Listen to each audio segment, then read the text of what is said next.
My name is Jeremy Menchik. I am the director of the Institute on Culture, Religion, and World Affairs, CURA, that lovely but awkward acronym for Culture, Religion, and World Affairs. CURA has been around since 1985. 40 years or so. We're a baby from the perspective of Workers' Circle, that 120-year-old organization. Any Workers' Circle people? Yes? And I know there's a lot of Workers' Circle people online too. So we're a baby from the perspective of that 120-year-old movement, but in the 40-odd years that we've been around, we've published or supported over 160 books and educated hundreds of thousands of people about the most pressing issues in religion and world affairs. And that's very much our goal today. That's our goal today, is to learn about the Jewish left with the Jewish left, as well as with a larger community of people from different faith, non-faith backgrounds. And I should start by noting that we meet for that conversation here at Boston University, at a university, and so I think in some ways it's implied, but it should be very explicit, that there is no political, ideological, religious litmus test for being part of this conversation today. There's just a commitment to respectful dialogue and debate. That's the only requirement for being in the room. That's the only requirement for learning, and I'm looking forward to doing that with you. That said, you know, while we are in an academic venue, for a lot of people in the room today, this isn't a purely academic conversation. It's a deeply personal conversation. There's a lot of people who might feel like they're excluded or alienated or at war with members or with, you know, parts of the Jewish community. And there's large parts of the Jewish community that for good reason feel like they're at war.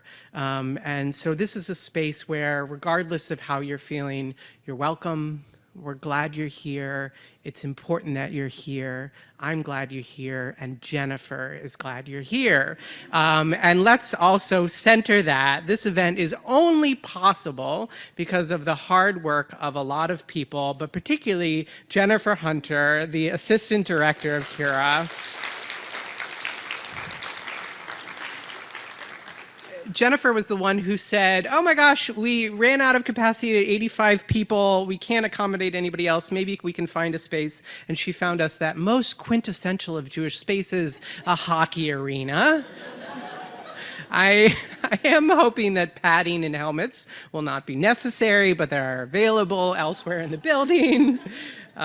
Jennifer is the one who makes everything possible. I'm incredibly grateful for her labors, and yeah, thank you for celebrating her just like we do. There's other people who also helped organize today's conversation. There's a faculty organizing committee, and most of them are here today, so I want to recognize them by name. There's Margaret Litvin. Where's Margaret? There's Margaret Litvin. Do you want to stand up, Margaret? There's Jeff Rubin. Yes, there's Adam Seligman, doesn't have to stand up, as well as faculty moderators for all of the panels, and there's student discussants for all of the panels today. And of course, we have our speakers who came here from around the country in order to make this conversation possible. Finally, this is a community-facing event, and we planned it with the community. And it's really only because of the enthusiasm of the organizations on the Jewish left that we were able to get a good turnout and build this community. So I want to particularly thank Cork from JVP, who's over there and has been wonderful. Ari from If Not Now, who I'm not sure if they're here in the afternoon, and Zohar from Boston Workers Circle, who's not, yeah. partnering with those organizations has really made this event possible, and so I'm really grateful. So I want to ask one question. There's a lot of questions that are on the table today and on your seats and on the tables around us, but I want to ask one question to start. Why the Jewish left now? Right? Why organize this conversation now? In some respects, the answer should be relatively obvious. When I suggested to a colleague that we do something on the Jewish left, and she said, well, Jewish studies events have a hard time filling the room. And she was right. Kids in a hockey stadium, it's very difficult to fill the room. So, we're in a big space in order to try to accommodate. And next year, maybe, inshallah, we will in fact fill the entire stadium. So there's a lot of desire, in person, we hope to have about 150 people, and then online, hi mom, hi dad, hi Dan, we have about 250 people. I'm glad you're here today too. The deeper answer, of course, is that we are in a moment of crisis and effervescence at this particular moment in time, and the crisis is not singular. It's not a singular crisis. It's the 35,000, upwards of 40,000 Palestinians that have been killed by Israel since October 7th, 2/3 of which are women and children. The crisis is the 1,100 Israelis more that were killed by Hamas. It's the 103 Israeli hostages whose families are desperate for them to be returned home. The crisis is also bigger. It's in our imaginary of the futures that are possible between the Mediterranean and the Jordan River, with those democratic and egalitarian ideals which we treasure, right? So fragile at this particular moment in time. The crisis is the rise in anti-Semitism that is very real. The crisis is the rise of Islamophobia that is very real. The crisis is also the cynical manipulation of the language of anti-Semitism by white nationalist Republicans, and even more cynical American Jewish organizations like the Anti-Defamation League that are deliberately conflating anti-Zionism and anti-Semitism in order to cynically erase the long and rich history of Jewish imaginings of alternatives beyond the nationalist template. And so this is a crisis, and it's a polycrisis, and yet it's also an effervescence, a moment of renaissance and effervescence.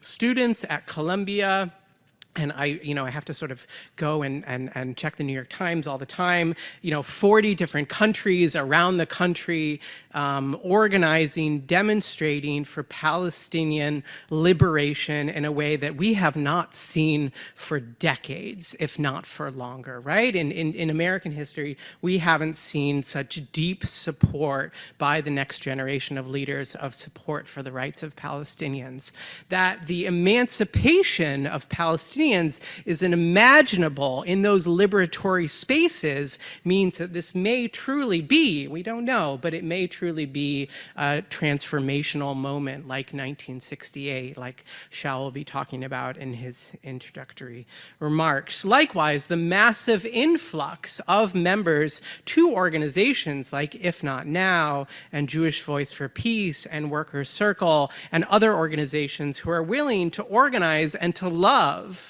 to deeply love victims of persecution regardless of their religion, regardless of their nationality. This is a moment of effervescence and renaissance and possibility. So what do we do? What do we do in a moment of crisis and effervescence? What do we do with the enormous power that we have in this room at a university? And think about the contrast. We have food. It's not the greatest, but it's good, right? We have coffee. There's even some sparkling coffee beverages, very fancy. But think about the contrast, right, between that and the universities of Gaza, right? All of Gaza's universities have been destroyed. So what do we do with that power? What do we do with that possibility?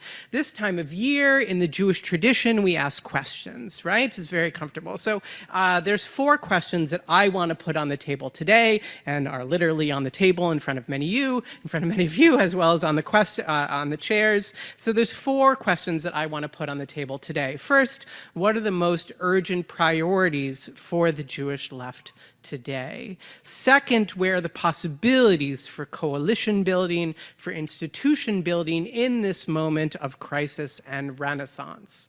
Three, what can the older generation, Adam and Shaul and Irena, that generation that's been fighting and organizing, sorry, I said it out loud. That generation that has been organizing for generations and struggling for generations and suffering from the alienation that often comes with it, what can they teach to and learn from the younger generation with the moral clarities that is so clear in those spaces of liberation? And fourth, finally, how can the Jewish left at this moment, in this time, make concrete contributions to the project of Palestinian liberation? I have more questions, again, in the Jewish tradition. I have more questions than I have answers, but I'll give one of my own. Cura is an academic research center with a public mission to lift up the peacemakers. And we've been doing that for 40 years.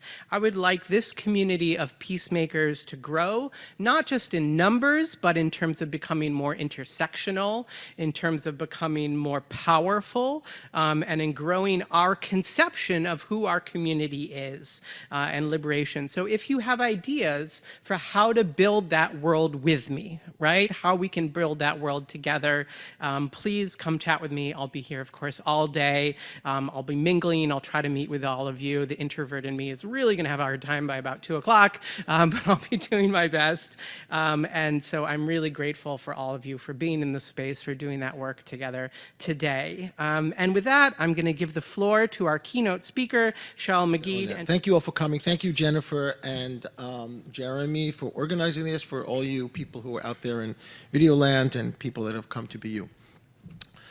The title of my talk really is a question: does the left have to fail in order to succeed?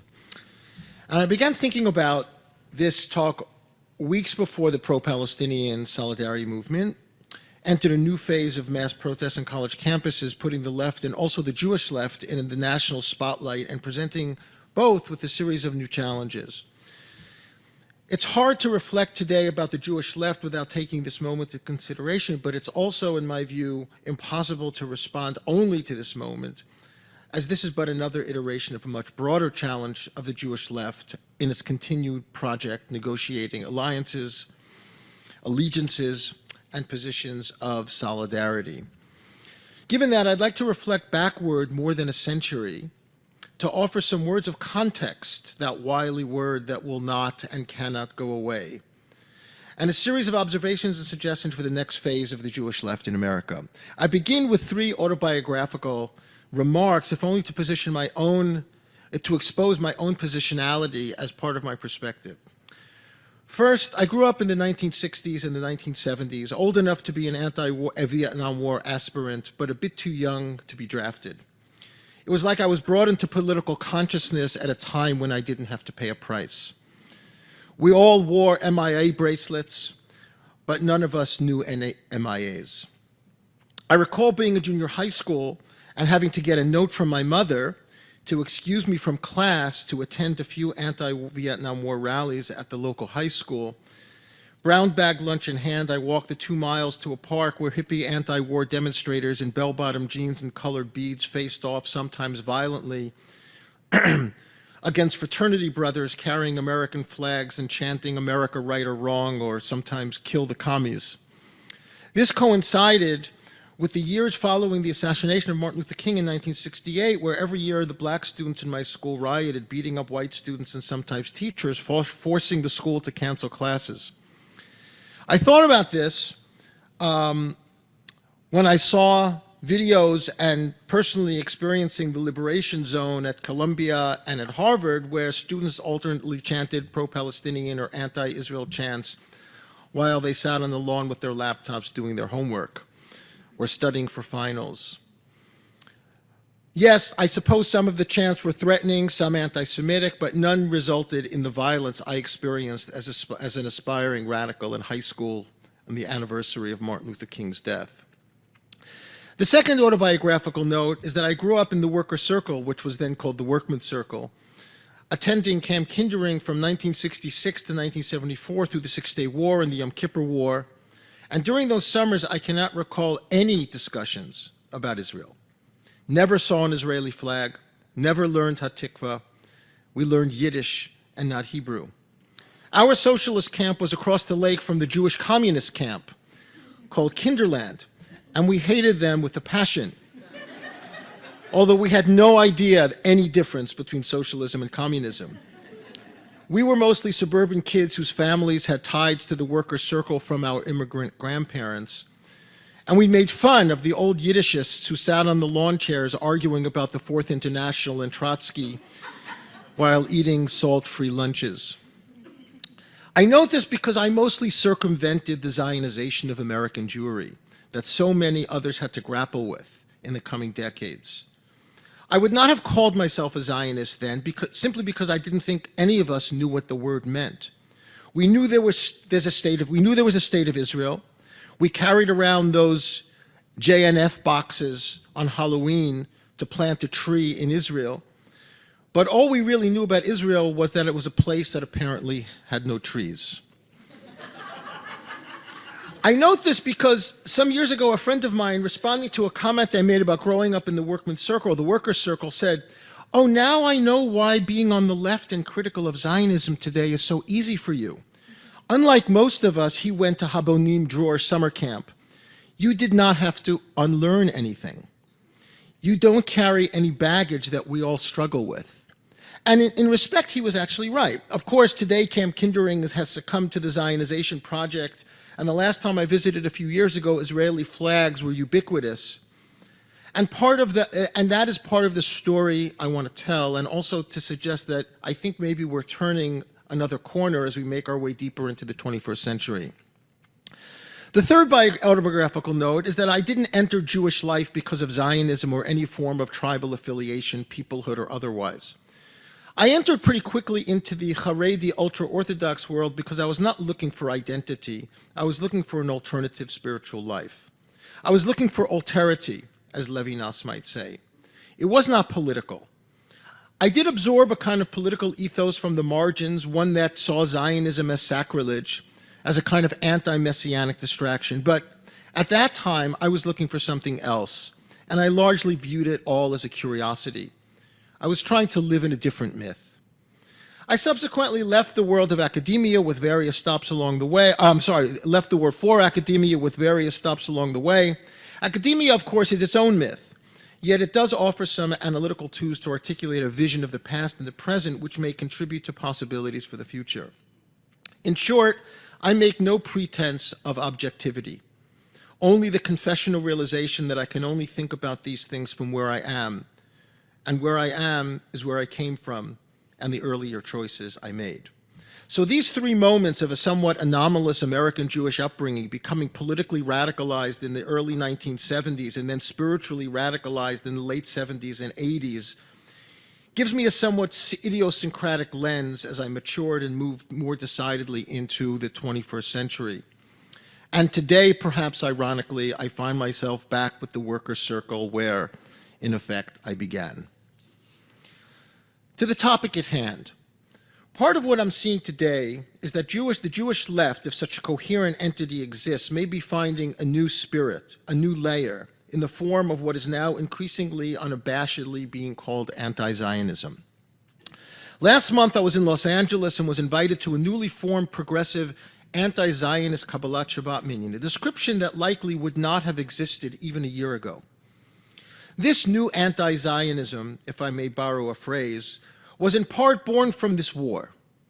Its seeds were there before, but many young Jews already on the precarious margins of Zionism were pushed over to reject it or were rejected by it as the destruction of Gaza unfolded. To use the language of Daniel Hartman in a recent essay, they moved from being the troubled, committed, to being the troubled, uncommitted. I think we need to better understand what this means. Anti-Zionism is a term with a long history in the Jewish left, with many iterations, as Jeffrey Levin and Marjorie Feld have recently shown in their excellent books that I think should be read by every Jewish leftist who seeks to identify as anti-Zionist. But it may mean something else totally different than it did in the past. So what I want to do is I want to briefly trace some of the prehistory back to the early 20th century as a way of contextualizing where we are today, as a way of understanding both the legitimacy of the left's position and also the challenges it faces as we move forward, past what I am calling the terminable and transitional anti-Zionist moment. My story will be based around a cast of characters, some of whom you may know, some not. They include Louis Brandeis, Mordechai Kaplan, Arthur Waskow, Aviva Cantor, M.J. Rosenberg, Peter Beinart, Judith Butler, Simone Zimmerman, Julie Cooper, and Daniel Boyarin. I beg your indulgence while I track how the left gives birth to American Zionism and then how it undermines it. These people will be stops along the way, some in cameos and some more sustained. So I want to state at the outset that I will be speaking in general, some might say sweeping terms, and thus some of my assertions can certainly be challenged at a more granular level. But I see this as an opportunity to present a vision, and thus I ask forgiveness in advance if some of my arguments or claims seem insufficiently substantiated. And they are certainly more complicated than I can present here. But I think the claim holds. So I begin with one of the earliest and perhaps most well-known American proponents of Zionism, the Supreme Court Justice Louis Brandeis. In 1915, Brandeis gave a speech to a group of Reform Jewish leaders entitled "The Jewish Problem and How to Solve It." This is 1915. The famous lines of the essay come toward the end when Brandeis declares, and I quote, indeed, loyalty to America demands rather that each American Jew become a Zionist, end quote. To understand what Brandeis meant by this, we have to go back to the earlier iterations of his essay. First, underlying the essay is the problem of what Brandeis calls Jewish prejudice, but perhaps today we can call anti-Semitism. We will see at the end of my remark that anti-Semitism, not always a reality, but as a tool, never leaves the story. But this problem of anti-Semitism, Brandeis says, is not necessarily eternal. It can be solved. The way to solve it for Brandeis is through liberalism.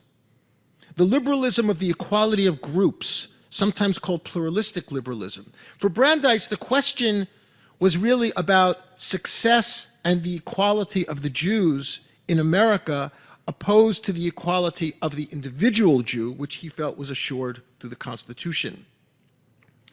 Just what is the form of the Jewish group identity that can maximize success and equality? That's what Brandeis was asking. And he wanted to accomplish two things. He wanted to liberate the Jews from an inextricable tie to religion, which I don't think he thought was strong enough or viable enough to sustain Jewish collectivity in an era of Jewish immigration and secularization. Remember, he's living in the progressive era of American history. Second, he wanted to reject the notion that Jews are a nation.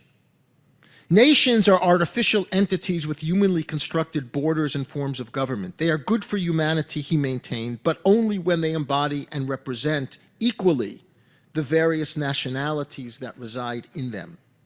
When nation and nationality are fused, and certainly when nation and religion is fused, the natural and the artificial lose perspective, and equality too easily gives way to domination and the rule of the gun. I don't think Brandeis envisioned a state where nation and nationality are fused, or an ethno-state, but a place where the Jews are the majority in a country of multiple minority nationalities that are treated equally, precisely as he envisioned America. Of course, the question of race and anti-blackness has to be set aside, but noted. And here I want to introduce another figure, Mordechai Kaplan, who in 1960 wrote a really interesting book called The New Zionism. And a new Zionism is basically a form of kind of Achad Ha'am's notion of Israel as a spiritual center from the perspective of a diaspora Jew. But for our purposes, a new Zionism contains something else that I think is significant for our time. He wrote it, of course, after the state already existed, and yet he was acutely aware of the Arab problem, or the problem of minorities in the future of Israel's democracy. I say the Arab problem as opposed to the Palestinian problem because that's how it was expressed at the time. For Kaplan, democracy meant almost everything. And in his support of Israel as a democracy, he was able to see the roots of what would become Israel's greatest challenge, to directly engage and resolve the long dormant Arab question that stretches back to the 1920s. In all of its horror, one of the things that October 7th may have shown us, wherever we situate ourselves along the political spectrum, is that this unresolved question, the Arab question, is now that which threatens to consume the land and its two peoples. Kaplan represents for me a position within what I'm calling the Zionism as miracle moment of the post-war period. But even before 1967, Kaplan saw the fissures, but the time wasn't right. The echoes of Auschwitz still filled the air. The book, A New Zionism, appeared a year before the Eichmann trial, when Israel caught the attention of a world Jewry. But that world is irretrievable. The world has changed, the Jews have changed, and new generations start from a very different vantage point. The next stop is important as it may be the forerunner of the present moment, the Jewish New Left, beginning in earnest with the Port Huron Statement in 1962, only 2 years after Kaplan's book, and morphing in 1967 to a return to Jewishness. Arthur Waskow called it the transition from the Jewish radical to the radical Jew. Marginalized after Israel was accused of being a Zionist, colonialist, expansionist state at the New Politics Conference in Chicago in September of 1967, many of these radicalized Jews, including Waskow, turned back toward their roots they had largely ignored. This gave birth to numerous things, from the Chavurah movement to the Baal Tshuva movement to the success of Chabad and to the rise of Jewish studies in the academy. While the story is multivalent, there is one aspect that is relevant to our concerns. The fact that there was a space at that time in the late 1960s to be a radical leftist Jew and also a Zionist.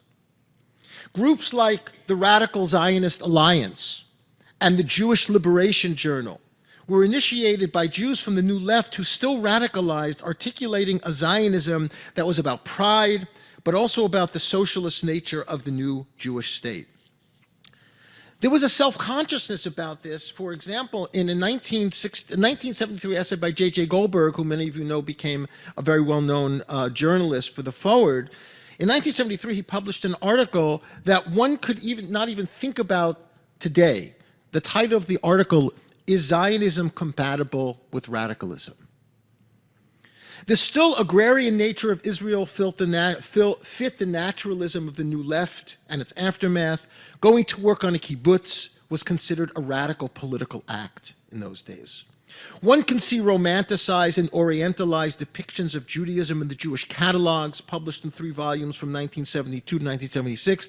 Secular Jewish folk music and dance was integrated into the American folk revival. Think of Shlomo Carlebach's early albums, or Nina Simone singing Eretz Chalav Udvash. There was hope, there was possibility, and yet the Arab problem remained, mostly underground and mostly under control. Too much else was happening to pay attention to it, except in a few individuals such as Don Peretz and Nachum Goldman in America, and Matzpein and the Communist Party in Israel. Many of these radical Jews, refugees from the New Left, were also influenced by the black nationalists and wanted to adopt their approach of racial pride, which came out as Zionism. So in an essay to Uncle Tom's and Other Jews, M.J. Rosenberg wrote as follows, and I quote, "One must make clear that not all Jewish leftists subscribe to the militantly pro-Arab and anti-Jewish line of such organizations popular on campus. End quote. Jews should support black nationalism, he said.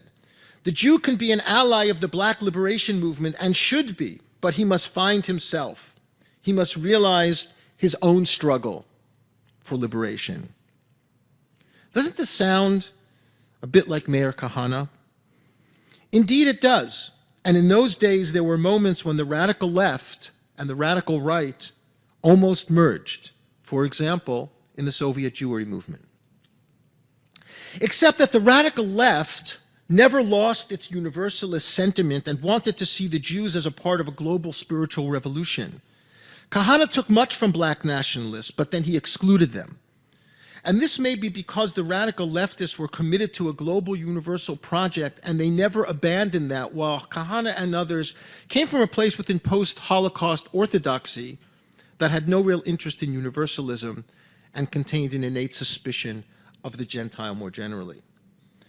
Another figure, sorely unexamined, Aviva Cantor, founder of the Jewish Liberation Journal, was a powerful voice for this radical leftist Zionist view.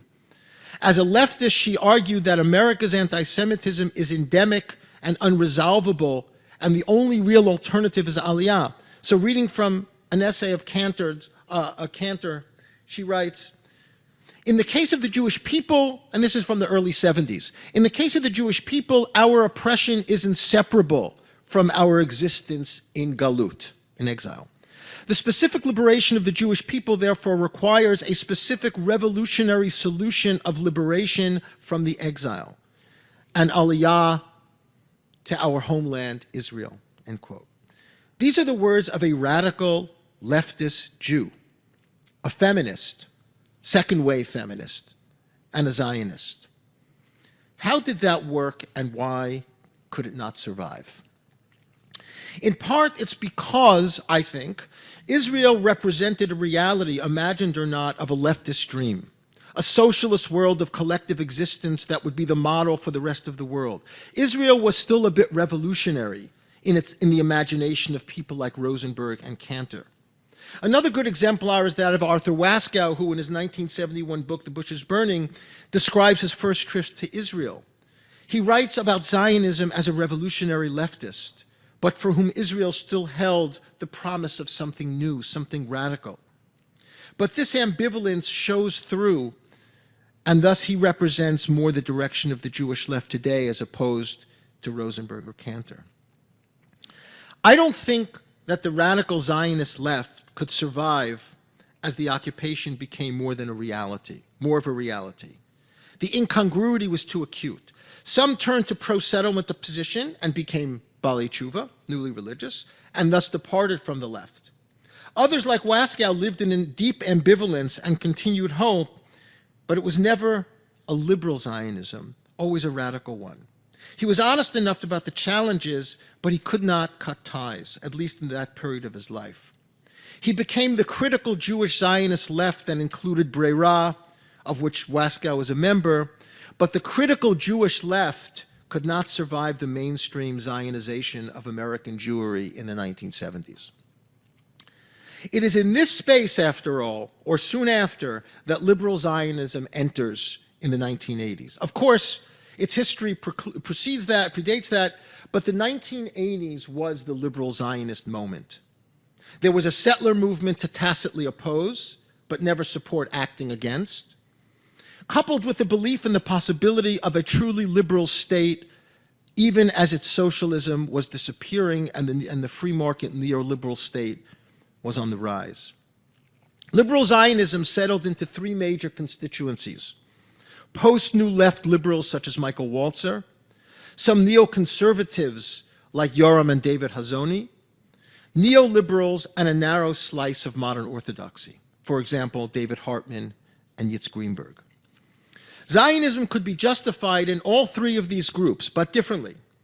What we might call two-state solutionism became the central ideological dogma of liberal Zionism in groups like J Street. If two states was possible, liberal Zionism could live another day. Oslo was a great boost for liberal Zionism, and for some, even the Abraham Accords. The other thing that liberal Zionism had that its predecessors didn't was religion.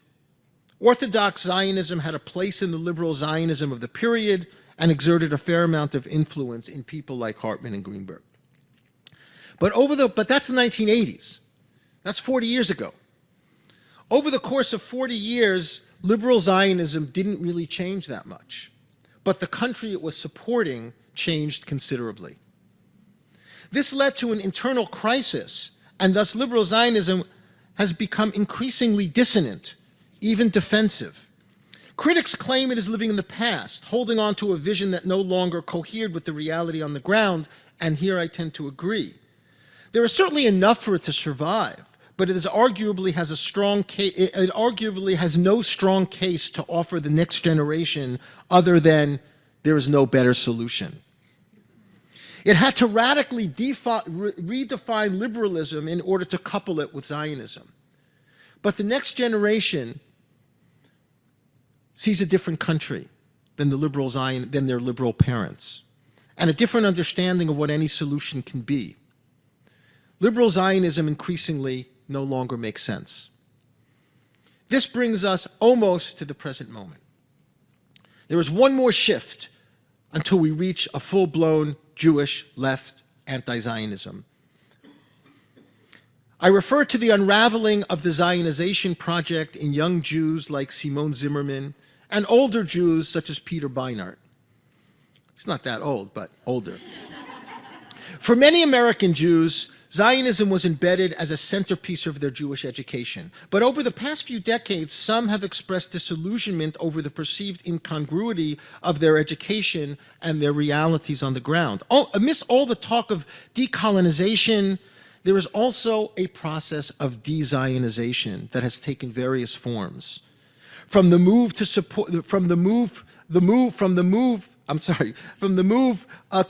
a critique of Israel, as we saw in Simone Zimmerman's story in the film Israelism, and in the move from a two-state solution of Peter Beinart to his more recent one-state reality in his Jewish Currents essay. One-statism, not as a solution, but as a reality, as Ian Lustig tells us in his book Paradigm Lost, is not anti-Zionism per se, but as I read it, a realization that the liberal Zionist dogma of two states is no longer convincing enough to keep a new generation inside the liberal consensus. This brings us to the more overt phase of the Jewish left, an open proclamation of anti-Zionism. There are a few things that are worth noticing about this. First, as I see it, it indicates that in today's reality, there is very little space for the progressive Jewish left to occupy inside the Zionist paradigm. Whereas in the 60s and 70s, Israel embedded the radical left Zionism to exist in America after 56 years of occupation and settlement expansion and the full free market capitalist turn of the Israeli economy and society, call it startup nation, Israel offers the radical left little to support. I would also add the impact of orthodoxy on the American Zionist narrative, which feels less attached to Zionism or Israel as part of a universal project of justice. Second, and this is crucial in my view, it is not at all clear to me what today's Jewish leftists mean by anti-Zionism. These two phenomena are intertwined and yet identical, and I want to address each one of them in turn. In the past half century, Israel has emerged as a first world economy, economically, politically, militarily. Its socialist base has given way to a neoliberal social structure, and it has successfully embedded itself in economic globalization. This has resulted in prosperity for some, but also widened the gap between rich and poor. In short, the radicality of Zionism has moved from a form of collectivism to expansionism in the settler movement. And that Arab question, that question of minorities, has now become the question of the enemy. So what space is left for radical leftist Zionism today? Liberal Zionism remains wed to a belief that the present state of Zionism can be reformed, This really occupies the far left corner of Zionist discourse. Anything to the left of that is, as I see, anti-Zionist by default, if not by design. Has the left abandoned Zionism, or has Zionism abandoned the left? In practice, I'm not really sure it matters. But this then raises the second point. What does the Zionist left mean by anti-Zionism? What does the Jewish left mean by anti-Zionism?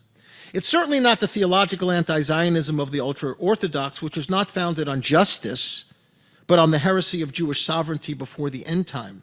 And it's not the American Zionism of Kaufman Kohler from the Reform movement or Elmer Berger, who opposed Zionism as a threat to the Americanization of the Jews. That process has already been successful. And multiculturalism has made dual identities viable and even celebratory. So two possible options are Judith Butler's Jewish cosmopolitanism or Daniel Boyarin's new diaspora nationalism. But as Julie Cooper argued in her critique of Boyarin in Jewish Currents, Boyarin's position does not give much to Israel, which in her view needs help and not repudiation or rejection from the diaspora. But maybe something else is going on. Maybe the anti of today's Jewish left anti-Zionism is not as much a repudiation of the state as much as a repudiation of Zionism as defining diasporic Judaism and Jewry. This is not to say contemporary anti-Zionist Jews agree with the state. Certainly they don't. But more than that, they disagree with the state determining their lives. Israel is a state that it chooses to be, given the electorate and the endemic problems it faces, which includes the present takeover by the reactionary right and that acute, unresolved Arab question, which in some sense blew up in the tragedy of October 7th. For some, October 7th only affirmed the irreconcilability of the Arab question. But isn't some of the present anti-rhetoric among American Jews simply that they now refuse to demand the demand for fidelity to Israel, today's Israel, as part of their Jewish identity? And they equally refuse the liberal Zionist claim that Zionists can be reformed from a present state. That is, they want a Judaism without or beyond what Zionism has to offer. One could say perhaps that this constitutes a non-Zionist position. But it's unclear to me that if non-Zionism today is even a viable category, given the success of the Zionization of American Jewry. Zionization arguably made non-Zionism impossible, which then suggests that the present anti-Zionism is caught in a dilemma. What Josh Leifer labeled in his forthcoming book, Tablet Shattered, as a diaspora double bind. That is, it's anti-Zionist Judaism is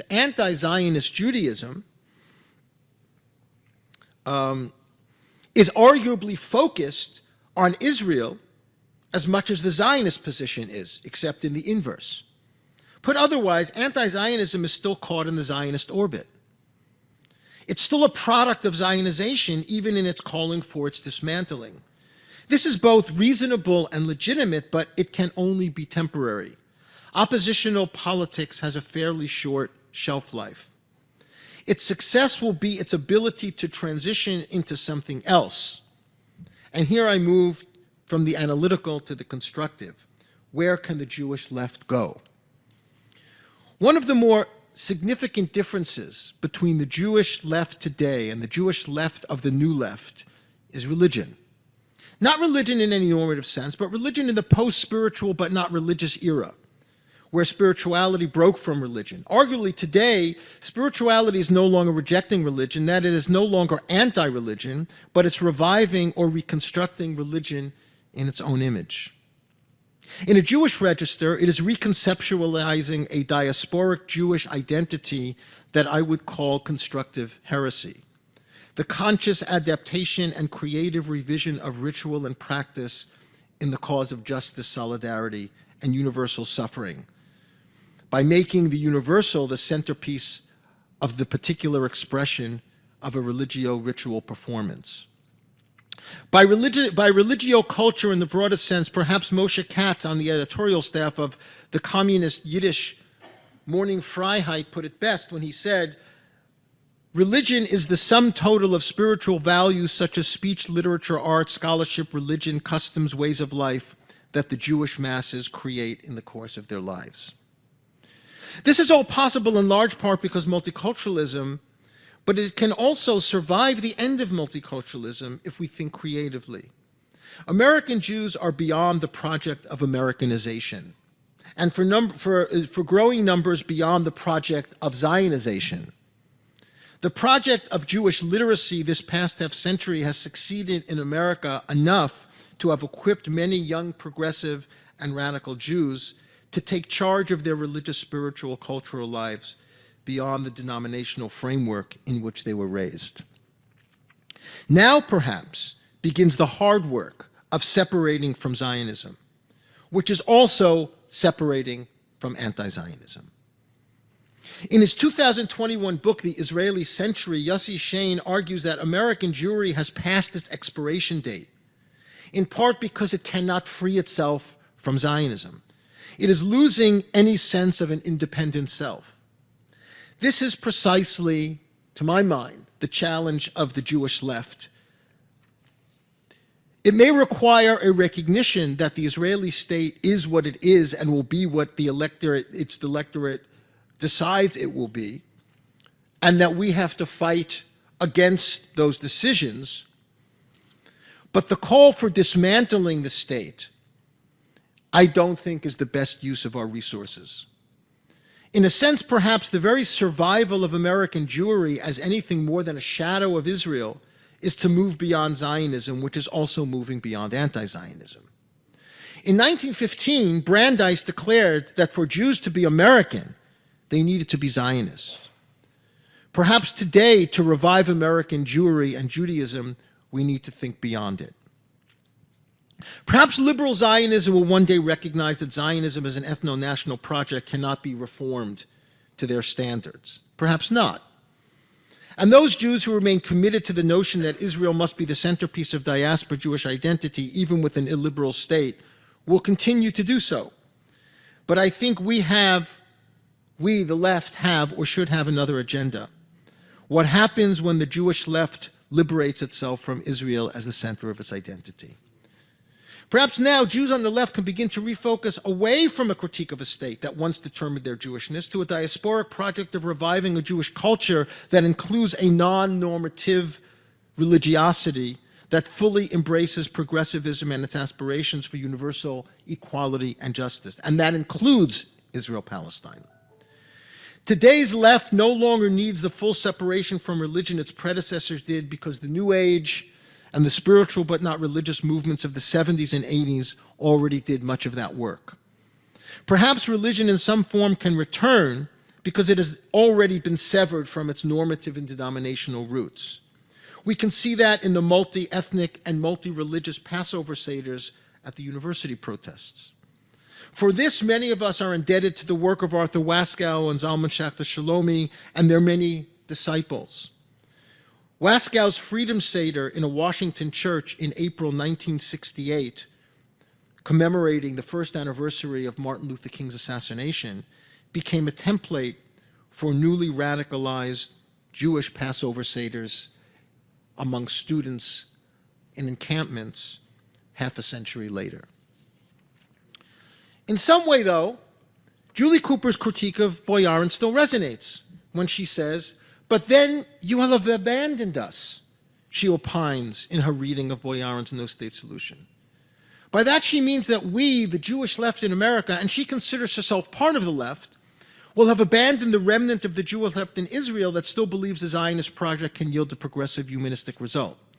Perhaps that's true, and I take that critique very seriously. But in many ways, I think both sides have abandoned each other. And the ones who suffer most are those like Cooper, who still believe Israel can become the liberal democracy they want it to be. But what if it can't be? To surmise that perhaps Israel as presently construed can become that is not unreasonable, nor is it a repudiation of one's Jewishness. even if one disagrees with it. If one's legitimacy as a Jew depends on believing that a country that cannot become what it isn't, and perhaps never was, is a strange way of negotiating identity for someone who chooses not to live there. As a Jew in the diaspora, I can respect, although disagree, with the position of the liberal Zionism. At the same time, I reject the premises on which it is founded. And I can hold that position without having to respond to what is a better solution, because no solution is no better than an unviable one. It's a call for Jewish unity or Jewish peoplehood, which is really a call for Zionization. A source of strength or weakness, a call to unite. Is it a call to unite or a ploy to draw and police boundaries of legitimacy? So what I'm suggesting is that we consider moving beyond anti-Zionism as a moniker and to a new form of radical Judaism or Jewishness, a form of spiritual life that frees practice from the confines of normativity and reconceives the universal as performed through the rubrics of collective affiliation. Can we liberate ourselves from the returning loop of Zionization now expressed even through anti-Zionism? We can still fight for justice in Israel-Palestine, and we must, but also look to the struggles being fought where we choose to live, not as progressives, but as Jewish radicals. In some ways, we're doing this. Jews for Urban Justice did this in the 1960s. Jewish Currents is doing this. Workers' Circle is doing this. JFREG is doing this. JVP is doing this as well, although they remain at present largely focused on Israel-Palestine. But as long as we remain tethered to Zionization, even as expressed through anti-Zionism, we cannot fully turn to the land we call home, the diaspora that is exile in the most positive sense, the place of not yet, the place where a true light to the nations can be illumined. In the 1960s, Jewish left radicals founded the Radical Zionist Alliance. Today, might we consider or reconsider a radical Jewish alliance? For the sake of our people, for the sake of all people, for the sake of the world, and for the sake of the planet. Thank you very much. Yeah, student protests are interesting things, and I remember it from the anti-Vietnam War days and the anti-apartheid days and the anti-nuclear movement, and they attract a lot of different kinds of people, a lot of different kinds of movements, and there is a way in which the left is always challenged by that. You know, the saying that goes that the right is always trying to attract converts and the left is always trying to police heresy. Right?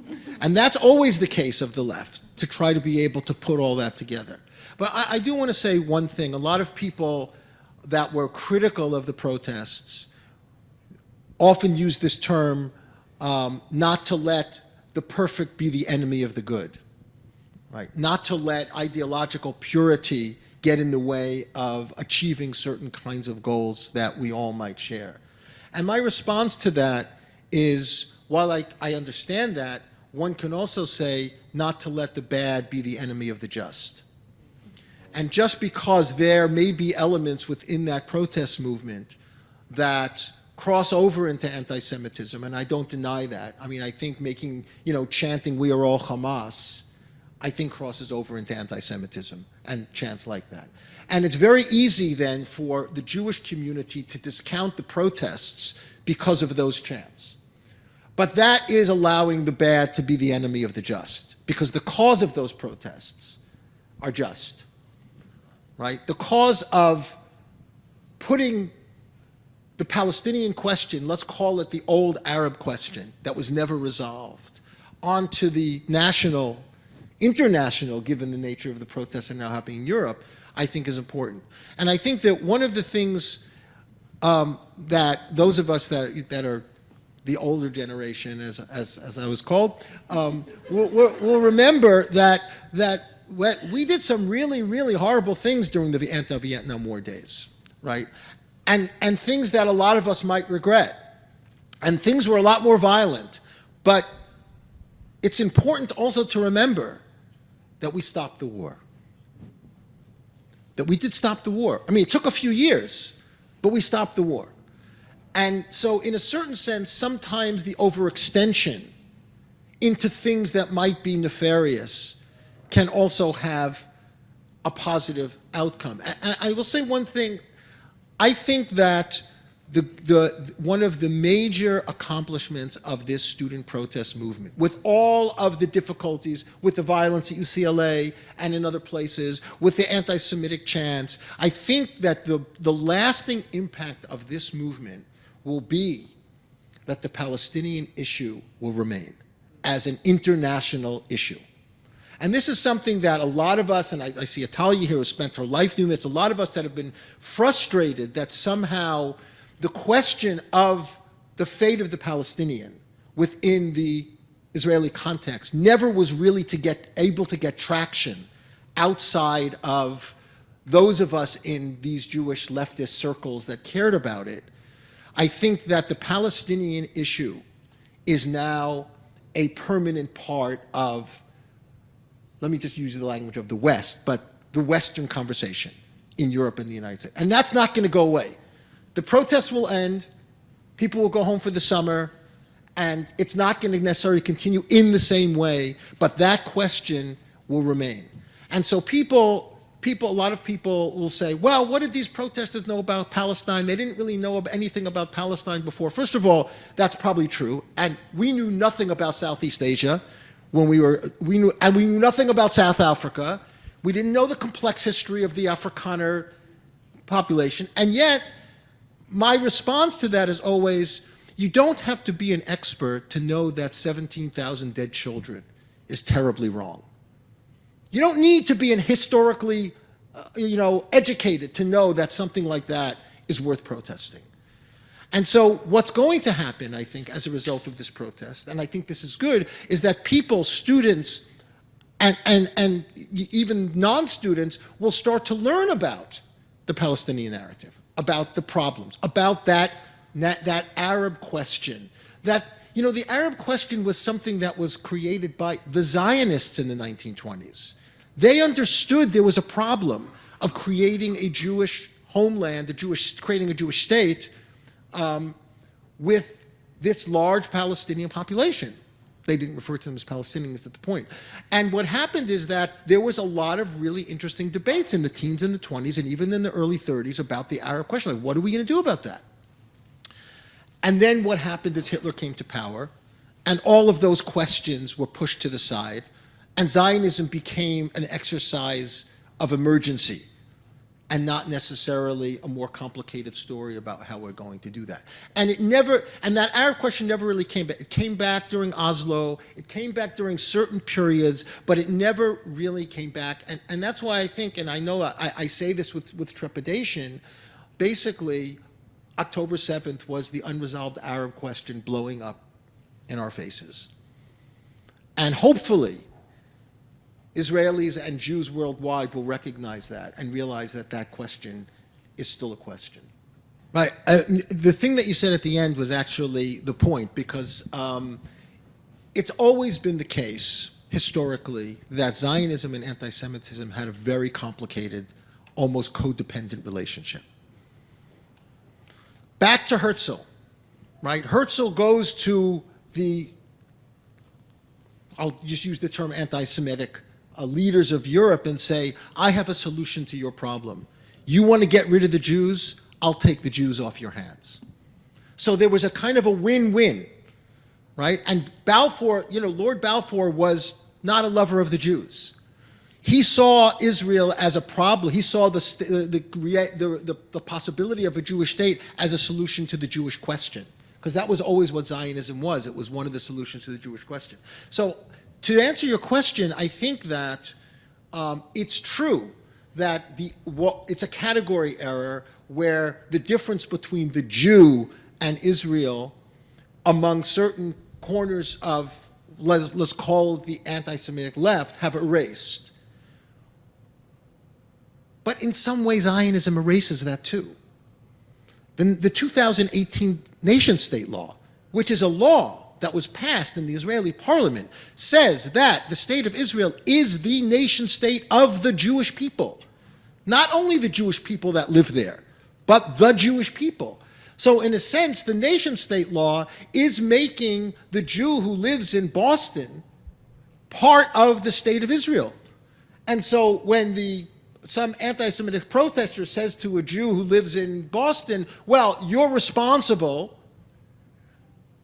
that's wrong, because that person is not responsible, but Israel is calling them being responsible. So that's the weird kind of conflation of these two movements that are in opposition but are, in a certain sense, codependent. So I think de-Zionization is a way to establish a Jewish identity that is not tethered to the state. I mean, it may have good feelings about the state, but it's not identical to the state. And I think that's part of the process that would help it will make that anti-Semitic argument more difficult, and it will also, in a certain sense, undermine part of what Zionism wanted to achieve, which is that the state of Israel is the state of all the Jewish people, as opposed to the state of Israel, like every state, is the state of the citizens who live there. I think you're right. I think that in a certain sense, the reality, or my view of the reality, is that liberal Zionism has come to a fork in the road. Is it going to choose liberalism, or is it going to choose Zionism? Because increasingly, the liberal Zionist paradigm doesn't really cohere with the reality. And as far as I can tell, it's chosen Zionism. And then redefine liberalism to conform to that which is not liberal. Now, liberalism is a complicated term, right? And it's a malleable term, and there are many different iterations of it. But that's what I think is happening. It's really an activity of moving the goalposts. But equality of the law seems like a sine qua non for liberalism. Yes, I understand that. And again, it's real. Here is, as I see it, liberal Zionism can only exist if they believe two things. One is that the occupation is temporary. Two, that Zionism can become liberal. If you don't believe that anymore, then you can't be a liberal Zionist. So when I'm kind of confronted with a lot of people my age, the older generation, of saying like, oh, my kids or my grandkids, like, they're anti-Zionists, they're against, right? They're against Israel. How could that be? How could that be? And my response is that you have to realize that the country that you fell in love with 50 years ago is not the same country that they see.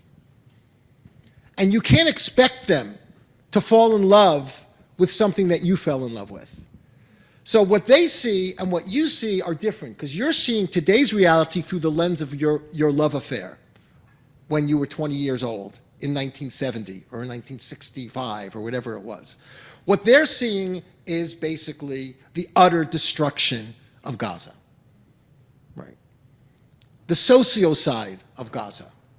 And you can't expect them to deny what they see. And so in a certain sense, I think that you're right that for a younger generation that didn't grow up in that period of possibility, liberal Zionism just doesn't even get off the ground, really. I think the problem is, for the American Jewish establishment that still sees itself as pro-Israel or Zionist, where's the space to the left of liberal Zionism anymore within Zionism? It kind of doesn't exist.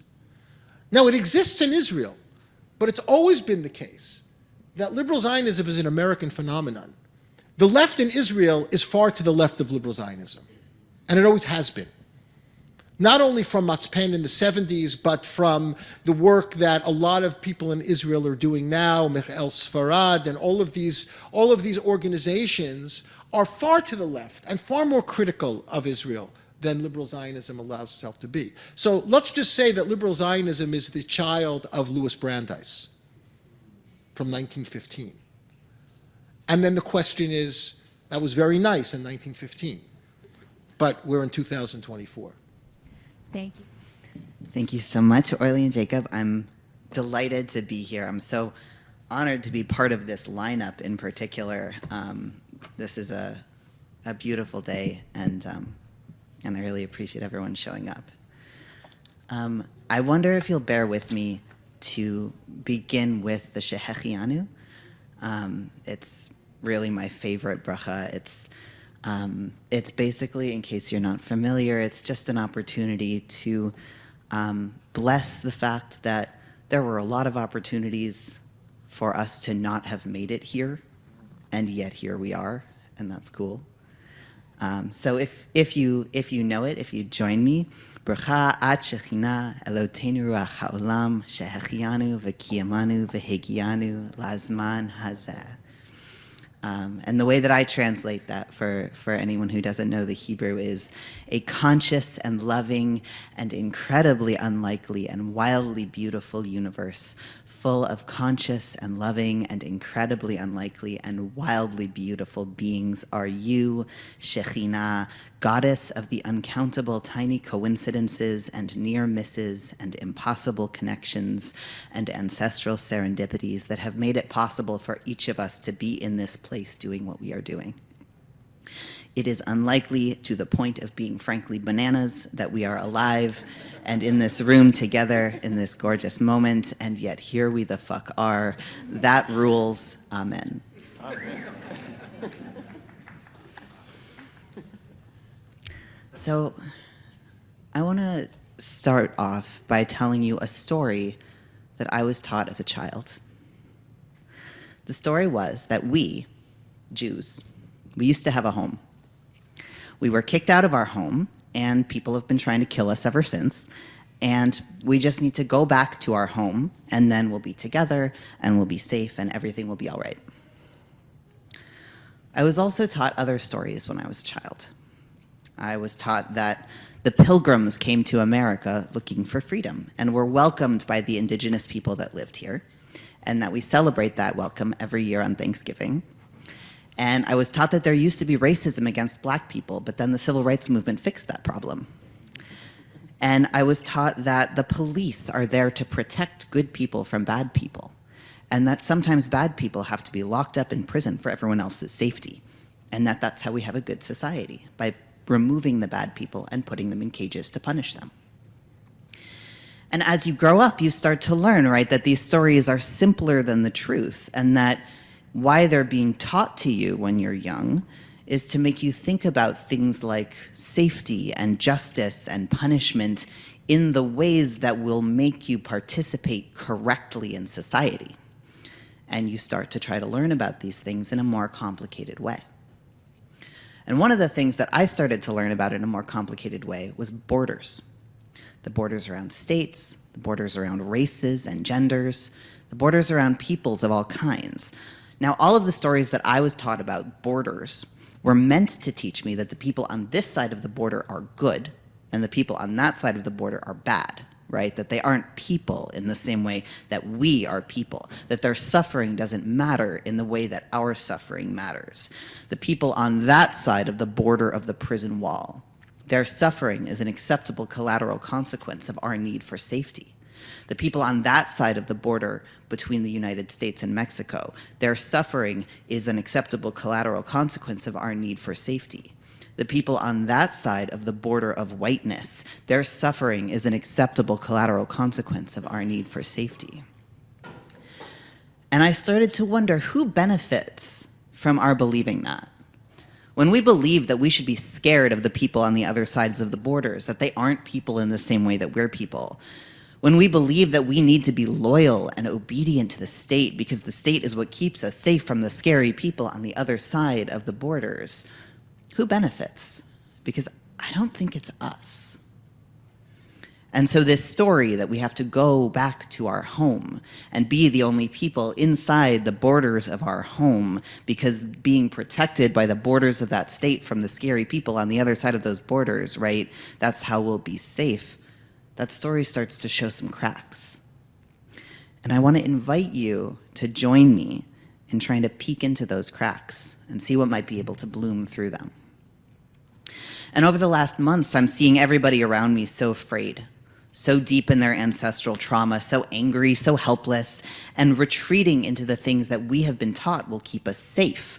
Reliance on the state, reliance on borders, dehumanization of the people on the other side of those borders. And I think it's important to remember that these feelings of trigger, helplessness, isolation, they're not happening for no reason. They're the result of our status as the target of decades of skillfully crafted propaganda called hasbara, statist propaganda that was created for the purpose of conflating Jewish identity and Israeli statehood, to make us and everyone else believe that Jews and Israel are one, that the only place Jews should be is Israel, and the only people who should be in Israel are Jews. These messages are set up to exacerbate and exploit our feelings of isolation, alienation, and displacement, to make us believe that we are only feeling these things because we are not physically in Israel, that the state, and that state in particular, is the vehicle by which we will be safe, we will belong, we will feel home. Hasbara tells us, you need us. Nobody will ever love you but us. You will never be safe anywhere but here. You are unwanted and unloved and in danger every other place in the world and every other moment of your life, but with us. And that is the fundamental core of what it is to be Jewish in this world.